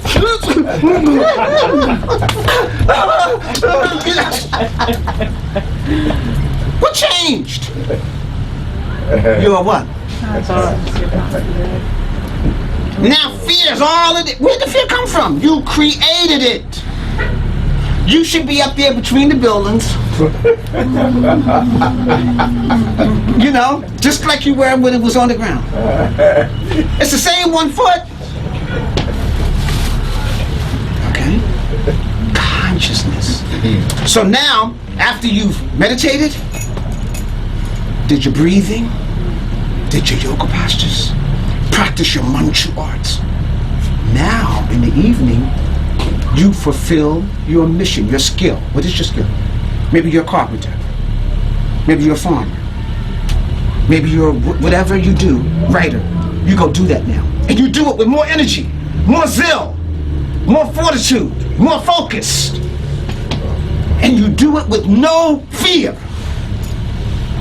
And can't nobody talk you out of your game. Because you are focused.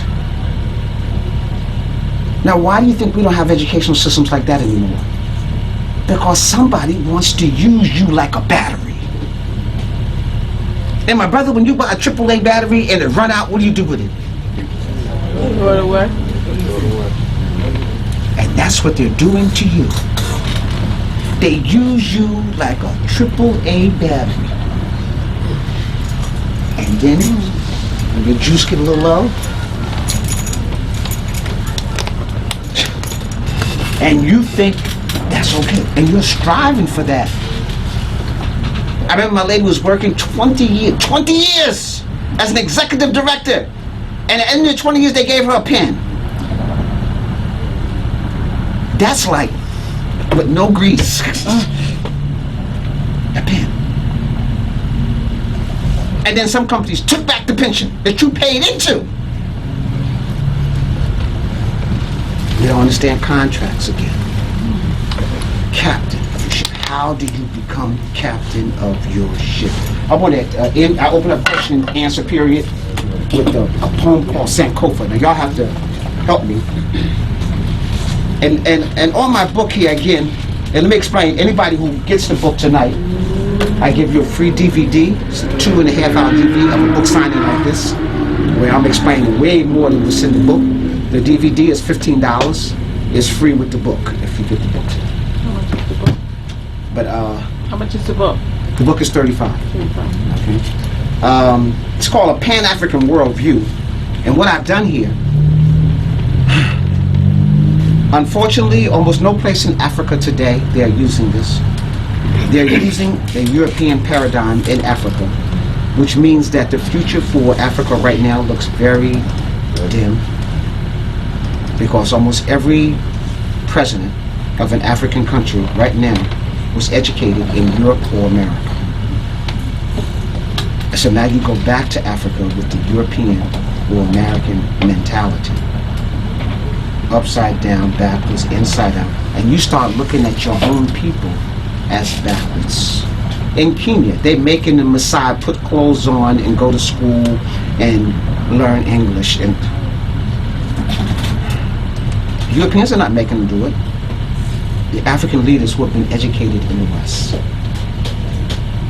We're taking somebody else's paradigm and we're trying to superimpose them so we can fit in. We're not supposed to fit in there. So I show you from your government to your language to how this is supposed to work. And this is how your organization is supposed to work, because this is how you're supposed to work. See, one of the things I teach when I'm teaching a meditative form, watch, I teach people Kiyango Chamkon. This is a meditation form.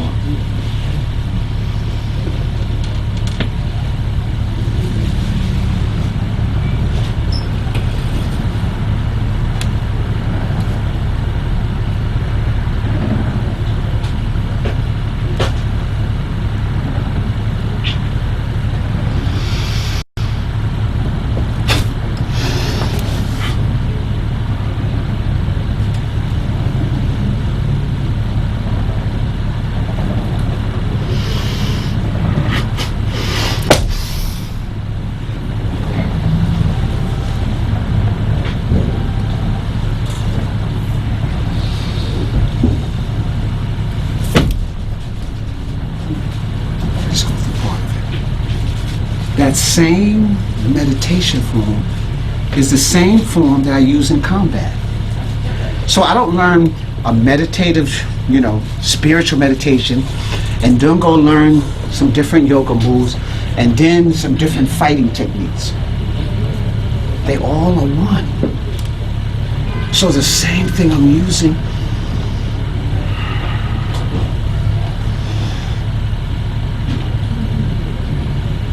can whip butt. Person comes, block, elbow, smack, take his throat out, break his neck. All within a second. But that's the same little move.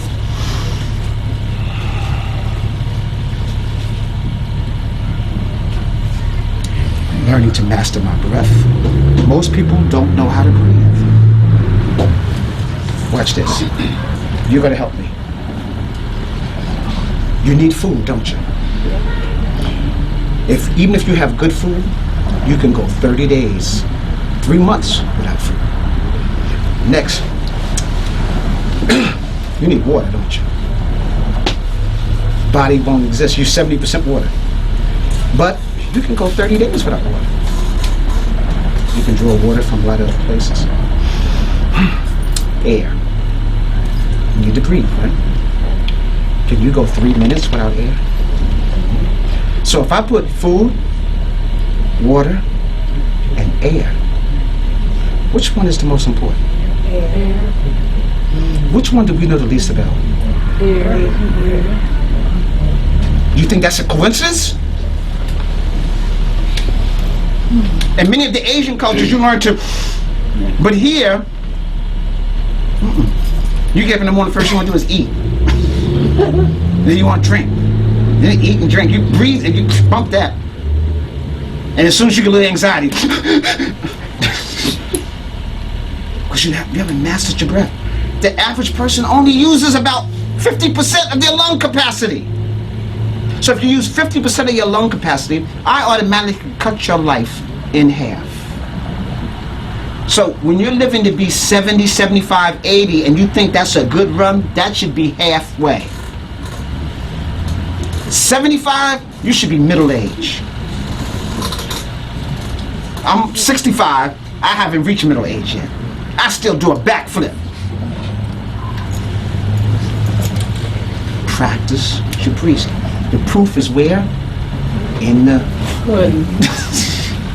So what are the modalities that teach you how to breathe? What are the sciences that teach you proper breathing? You have to learn to control the breath. Like you take your tongue, roll it on the bridge of your mouth so it touches your pineal gland, activating your pineal gland. As your nose is the primary vehicle for breathing. Alright, I'm going to show you a drill real quick. If you do this in the morning and the evening, it'd be impossible to have a heart attack. Impossible. Take your right thumb. Everybody. Put it over your right nostril. Inhale through the left. Exhale through the left. Inhale. Take the other finger, close. Exhale at the opposite side. Inhale. Exhale. Inhale. Close. Exhale the other side. Inhale. Exhale. Inhale. Close. The other side. Inhale. Exhale. Inhale. Exhale. Close. Tell me, don't you just feel open? If you do that every single day, you'll understand what time of the day you breathe more out of your left lung versus your right lung. So you learn to control that. You'll learn to feel your body. You learn how to breathe full from your diaphragm. Simple little drill. If you learned that in kindergarten, you would be master of yourself by now, doing backflips. Simple. And let me say this. Mastery of self is literally a simple thing. To eat simple, eat live, is the simplest thing. Wash it and eat it. What's simpler than that? Souffle and right, that's complicated. Frying some dead carcass, that's complicated. We are complicating. The more complicated your life is, the sicker you are.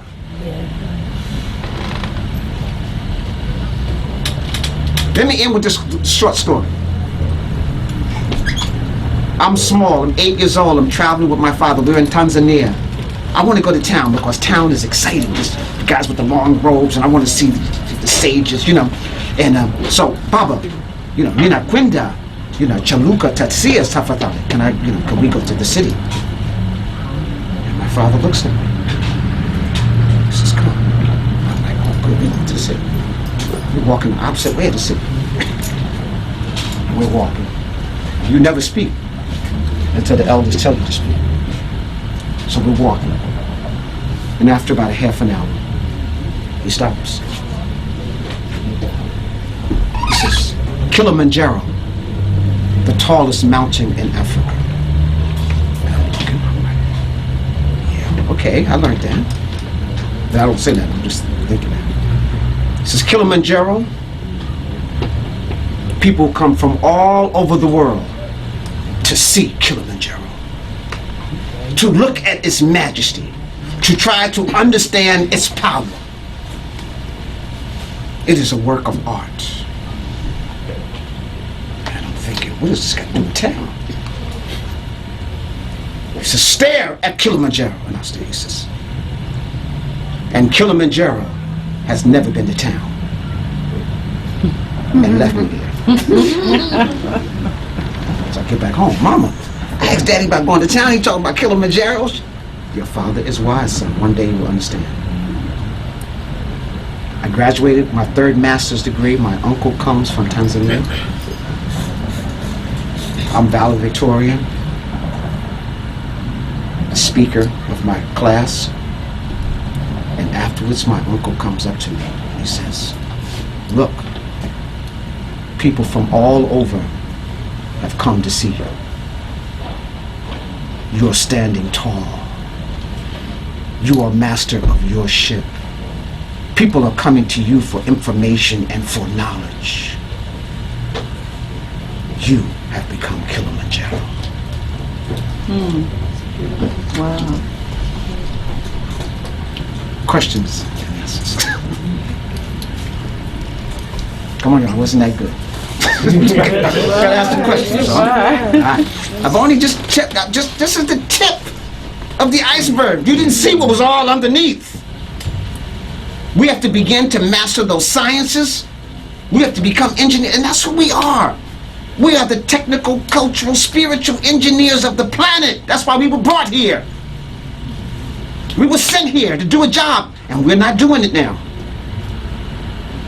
And somebody who just got here yesterday, we're working for them. Can you imagine that? Can you imagine what our great ancestors are thinking inside of us? And let me say this. When you're talking about your ancestors, that's nobody in the graveyard. That ain't them old pictures. You know where your ancestors are? They're inside of you. Each one of you, your DNA is an extension of every African that has ever lived. You're a chain of them. Going back millions of years, you are a product. They're still with you.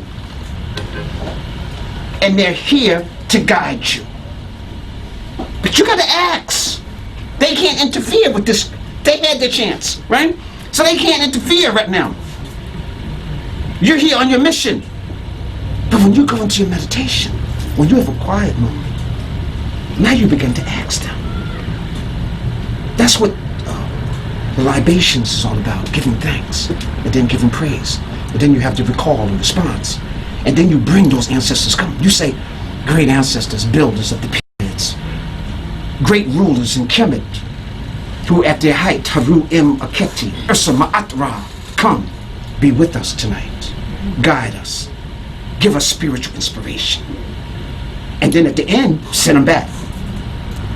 Send them back. So how you send them back? Tell us. Just like you brought him in. Oh, okay. At the end of our ritual, thank you, great spiritual ancestors. Thank you, Shaka Zulu, for coming into my life. Thank you, those. Okay. And you got to be specific when you call on the ancestors. You got some ancestors you don't want in your life right now. Uncle Benny, you don't want Uncle Benny here right now. Okay? So that's why you just don't say, ancestors come. No! Then you might get a Jack the Ripper in your family. You know what? Let them stay with that, you call, that's why when you do your rituals, you specific. You call on them, on those powerful ancestors you know. And then, just in case there are some that you need that you don't know, you have to be specific. Those ancestors who were responsible for helping us get through the Middle Passage. Those ancestors that stood and defied their enemy. Those ancestors that helped us survive the Middle Passage. I want you to come and be with us at this critical time. You see what I'm saying? Mm-hmm. So now I didn't know a specific name, but I call on those in. So Uncle Benny's still wherever he's at. Okay? I'm only calling on all that I need. And then after the ritual is over, y'all had a good time and everything, there's a closing ritual. You have an opening, you have to have a closing. That closing ritual, and by the way, I go through all this in my book. In the book? Okay. It's in my book. I show you how to go through these, these cycles, right? And so you have a closing ritual. Great ancestors, thank you for being with us. Thank you for helping us on this specific journey here on how for us really to come together in operational unity. We need to stop debating each other because nothing of positive can come out of that. We don't need to challenge each other's theories. If the theory don't vibe with you, don't use it. Only use those theories, philosophies that are proven, that work, that you vibe with. People, look at this.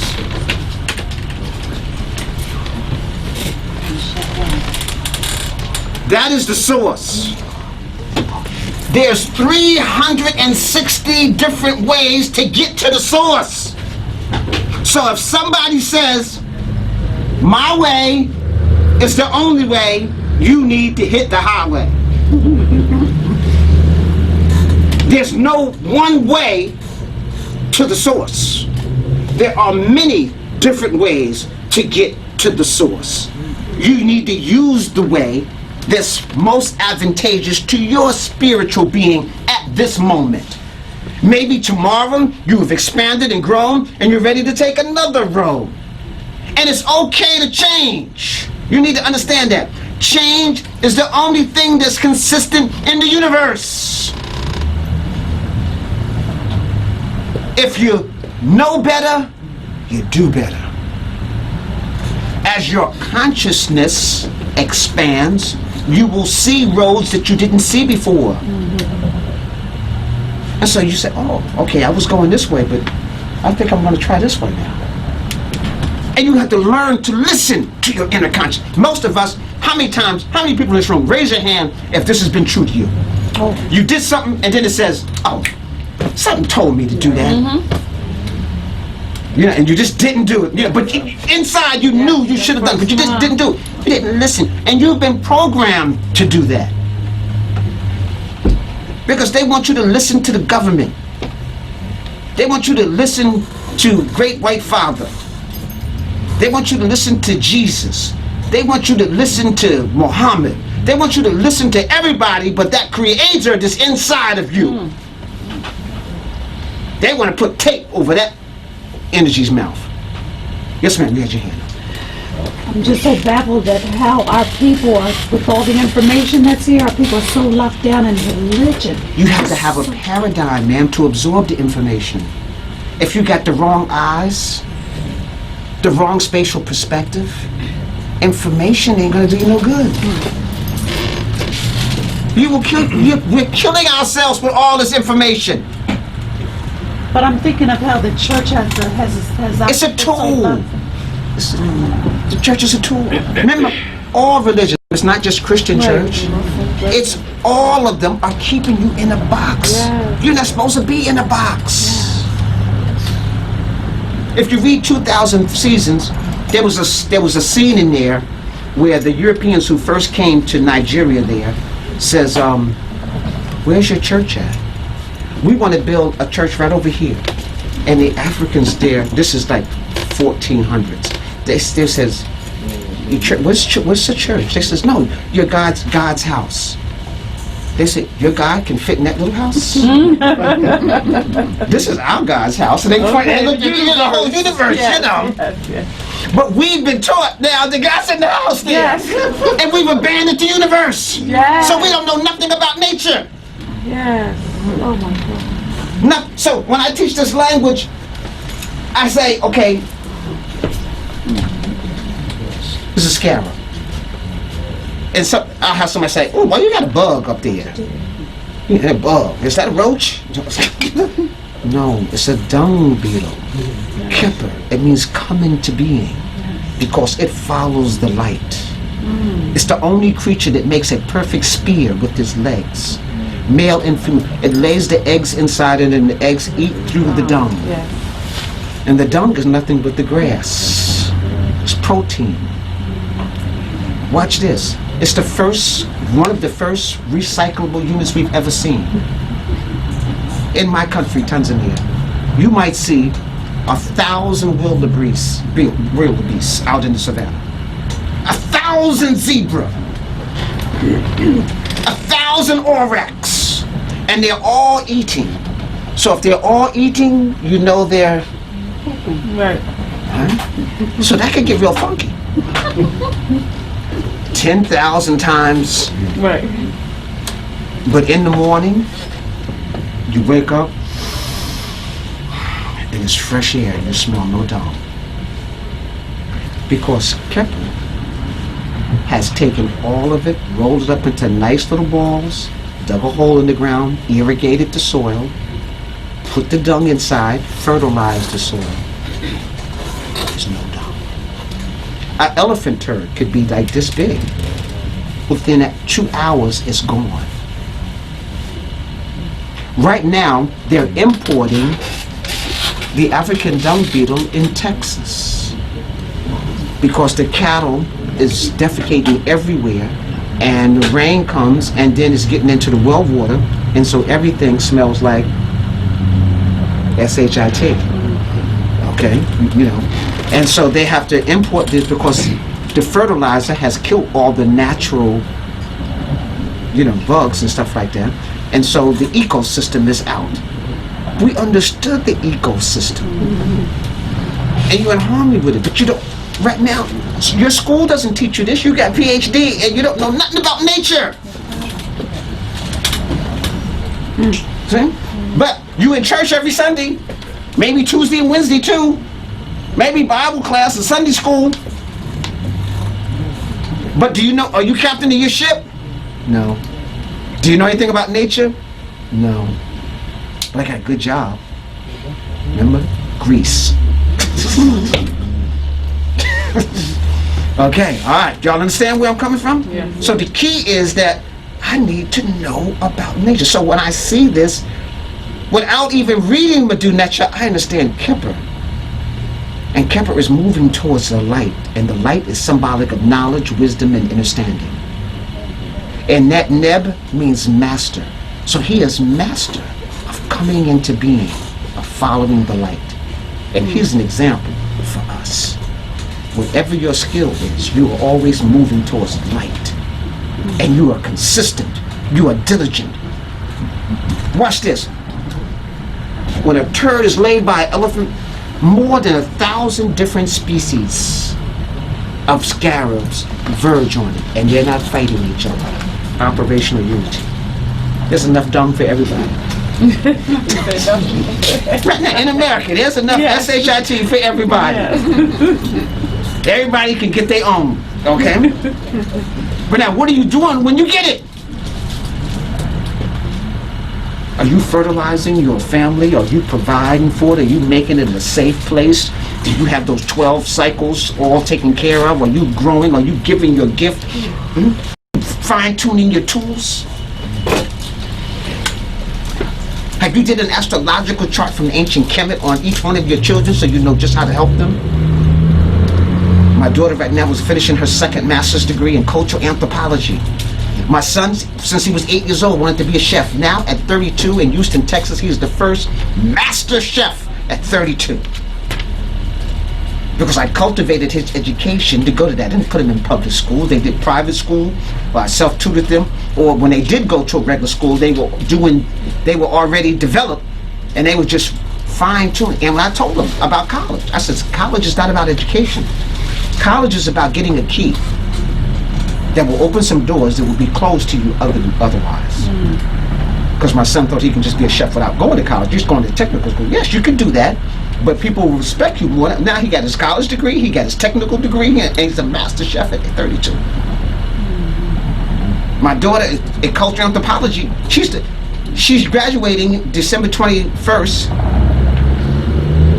and her teachers don't know this, and they're supposed to be studying ancient Egypt and stuff like that. She's the only person, she's the undergrad, she's the only person that knows netcheru, the hieroglyphics and stuff like that.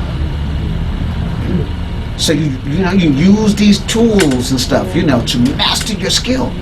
I had one student, they took the first semester, and they said, well, I'm not on if I'm going to take the second semester of netcheru, because how am I going to use hieroglyphics in my life?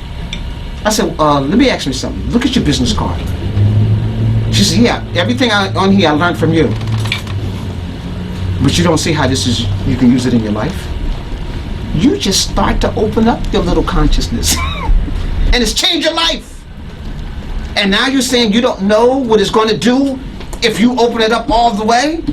Or are you afraid to know? Needless to say, she's in the class. Okay. Yes, sir. How does one go about learning the netcheru, like starting out? Come here on the 15th. Where do you live? You live here in Philly? No, I live in Wilmington, Delaware. Delaware. Oh, okay, that's no problem. I had students from Delaware here. Maybe we can get a class going right here in Philadelphia. I've had it before. I came for 1 year, and I taught 2 semesters of a netcheru class at the Huntington Park. And I had people from Delaware, New York come. I had 12 students for a whole year. Okay? So if I can get a right amount of students, then I will come and teach it here.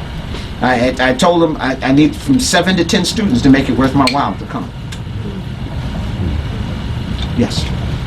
Where did you get the keys to understand the Mfundishi language? Where did I get the keys? Yeah, I mean in general, where is the far as the alphabet to understand the Kemetic language? Well, that information is kind of now is available to almost anybody, but the culture is not. Let me just say something. When you learn, they call it ancient Egyptian language, the hieroglyphics. When you take it at Columbia or places like that, they don't teach culture with it because they don't want you to know how to speak it. They want you to just be able to translate it to English. Like when I was reading this in netcheru, they don't want you to be able to do that. Because sound, the power of sound is vibration. That's energy. They don't want ancestral energy to come up and you be, ooh, as you're reading it, stuff be tingling. You might get an ancestral joke where you remember what happened 4,000 years ago or 10,000 years ago. Or you start remembering stuff as the earth came into being. And they don't want you to do that. Just translate this stuff into English. So what I do is I teach you the culture. As you're learning that, see, even if you learn the alphabet, you can't speak with netcheru. You can't even write anything. You couldn't even write my name if you because it's not an alphabetic language. There's an alphabet, and then there's biliterals and triliterals, which is one symbol that might have 2, 3, or 4 sounds. One symbol is a whole word. Like when I say ma'at, here, truth, justice, righteous, harmonious, balance, reciprocity. I can use all these English words to explain one African word. They don't want you to do that. They just say, oh, okay, my truth. Keep going. Right? So you got to be careful of who's teaching you that. They need to come from an Afrocentric. So what I did is, Sister Riketti Amon is my teacher. She's a linguist. She's one of the translators of Diop and translated his books from French to English. So she's a linguist. I graduated from the Kemetic Institute in Chicago under Jacob Crothers. I studied in Africa. I've taught at the University of Khartoum in Sudan, University of Dar es Salaam in Tanzania, and I studied Coptic. Coptic is the last version of the netcheru in Ethiopia in Lalibela. So I understand the culture of the people. So when you understand the culture, now you start, you don't need German to understand netcheru. German people don't know what's going on. Yeah. How can I put this? Would you say during the Kemetic period that it was a strong monopoly, like on the Mutanet, as far as like with the nobles and the royals, or was that also in the public? Because at one period, you know, it's like how amongst the Catholic people, you know, you couldn't touch the Bible if you wasn't a priest, you know, and things of that nature. Would you say that? I mean, because what I've studied is like that book originally was like for nobles, you know, and royals. Okay, let me. I appreciate the question, and I want to say this. Remember, I made this statement. And further, how I want to put it, like, did that, like, do you think that that's what weakened our civilization as far as like only the nobles and the royals at that period having a monopoly, you know, on spiritual knowledge on that level? Okay, all right. Let me. Okay. Attempt to answer that. First, if you understand the breakdown of ancient Kemet, it's a little different from you have it today.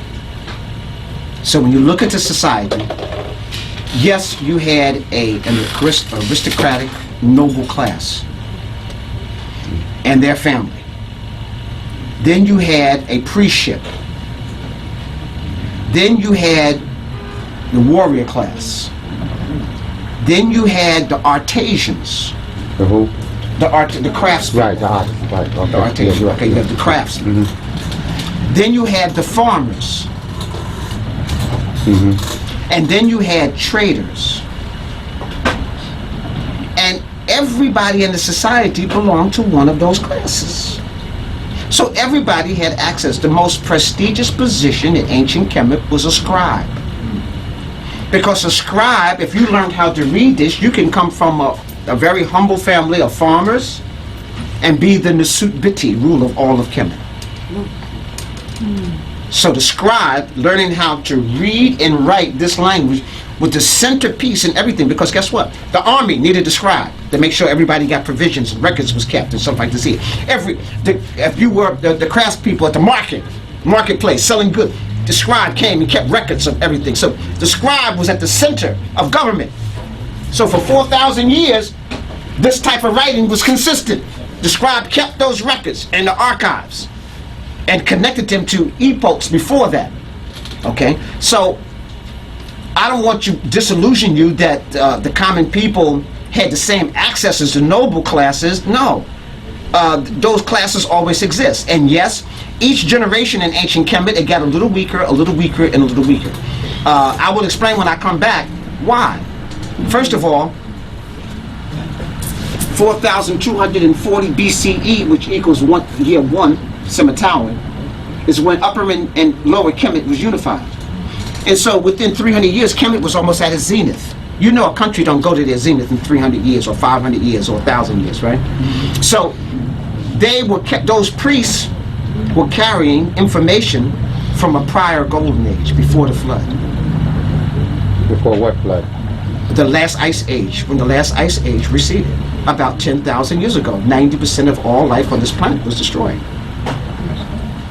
And the Earth has been through several ice ages. But the last one was approximately 10,000 years ago. All of Europe went almost totally underwater. And before that, there was ice glaciers, like in places like Germany, a mile thick. Have you ever just walked a mile? Can you imagine being under a mile thick ice glacier? And so if you're not underground, it's almost uninhabitable. Okay. Africa was the least affected of the ice age because all of Africa is a plateau. Right. Above. But still, many parts of Africa, it was shrunk, during that time. So these priests kept the knowledge of a prior golden age. So I don't want to take any information. Without those priests, there wouldn't have been no high civilization. And yes, absolute power corrupts, absolutely. Yeah, more power. So I don't want to disillusion you but that doesn't take away the majesty and the gift. Oh, no. No, it means that we need to be able to take that information and understand and see. And their number one thing that caused them wrong, it wasn't because of power and greed, it was because of infiltration of other cultures coming in. Mixed marriages with foreigners coming in, giving foreign countries would give their daughters, and now you got this. Well, you know, that little was mulatto the same with children. Ramsey II. Say that again. That was the same with Ramsey II. Yeah, but that's the 19th. That's 19th No, I'm dynasty. saying so- Ramsey II married a white woman. Yeah, I'm just saying, but that's Yeah. that's 19th dynasty. So Right, that's like yeah. that's 1800 BCE. That's Right. 2,000 years after Kemet came into existence. Right. So you can see. So now they start going down, down, down, down. So by the time it got to the Greeks, that's all, folks.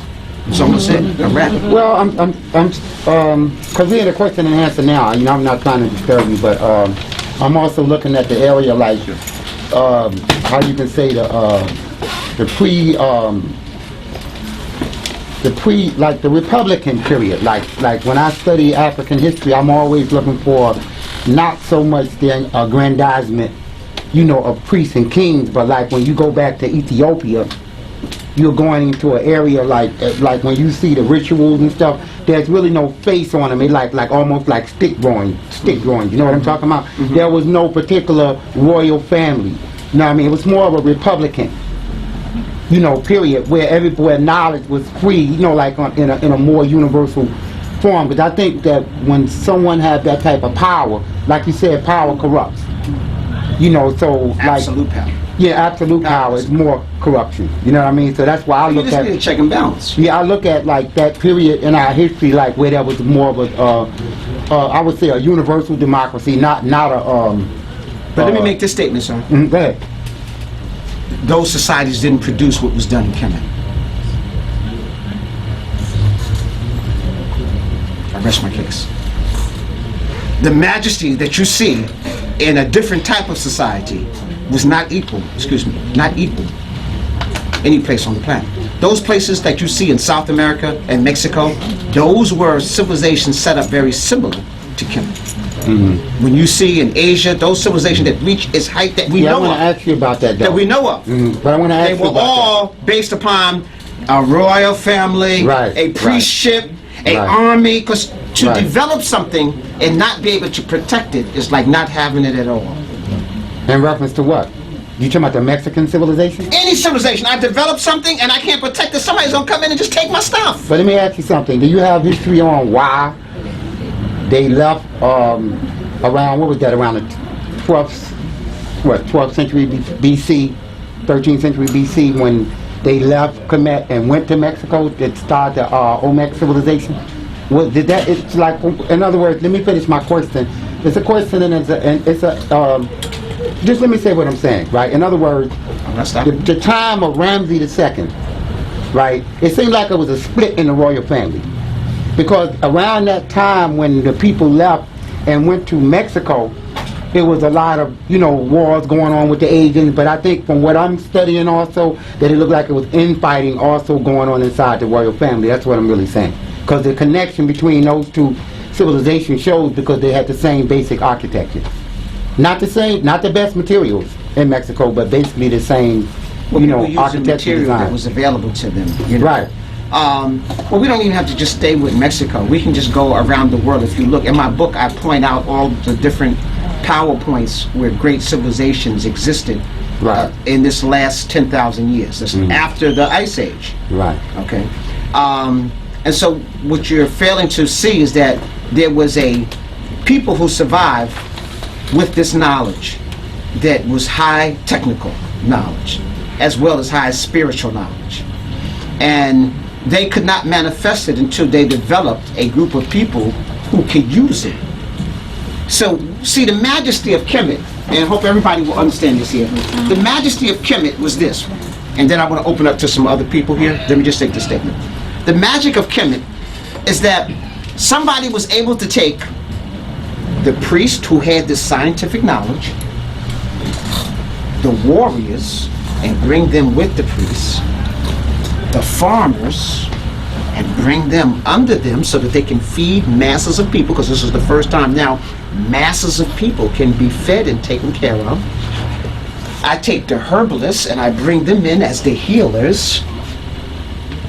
I take the shepherders and bring them in, and they provide skins and fabrics and things of that.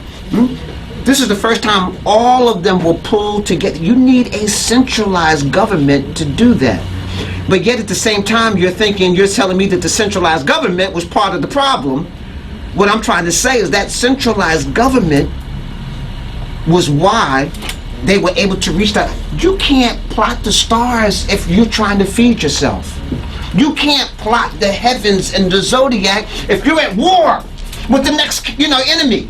You have to have a state of peace. You can't learn how to meditate if your life is being threatened at every stage of the. You understand? On the plantation, it was hard for us to do some of this because we had master's foot always in our butt. Okay? Once that happened, once we can get from under that, then we were able to create and do stuff.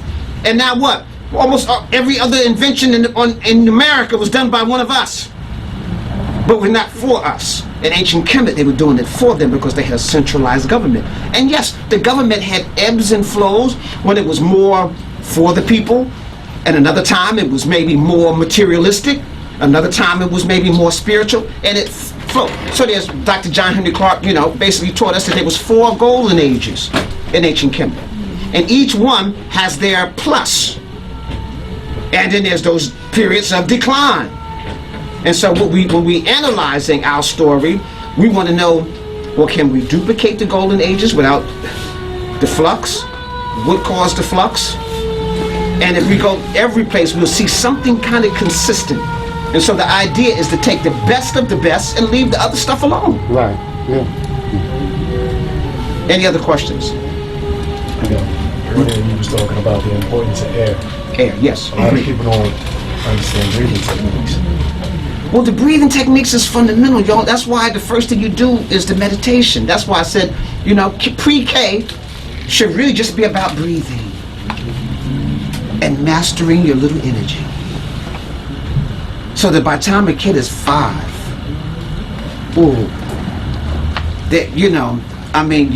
they're just unbelievable in terms of what they can do. And then once you start to think there's nothing you can't do, then there's no limit on your possibilities. Now, if I can harness that towards the good of the society, and you're trying to contribute to the good of the society, not doing my own thing, but how can my thing, which isn't my thing, which is our thing, help cultivate everything? So if a child is doing, watch this here. 1st grade. What do you want to be when you grow up? I want to be a fireman. I want to be a policeman. I want to be a doctor. Smack! No, you don't.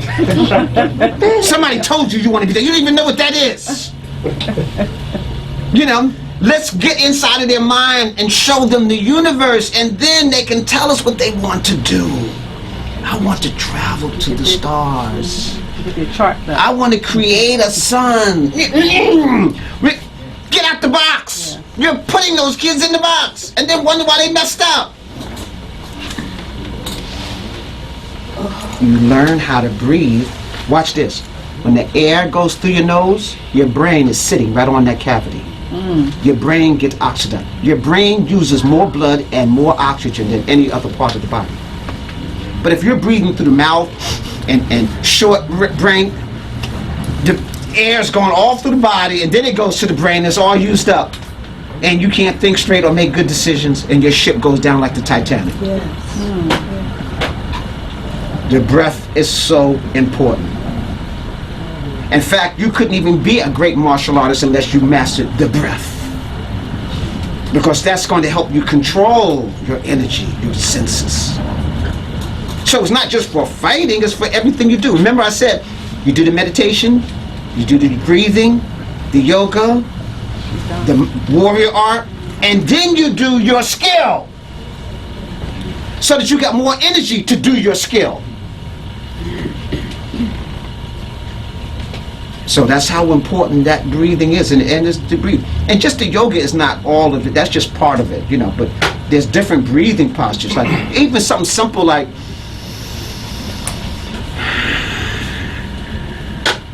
and you're pushing in the 4 directions.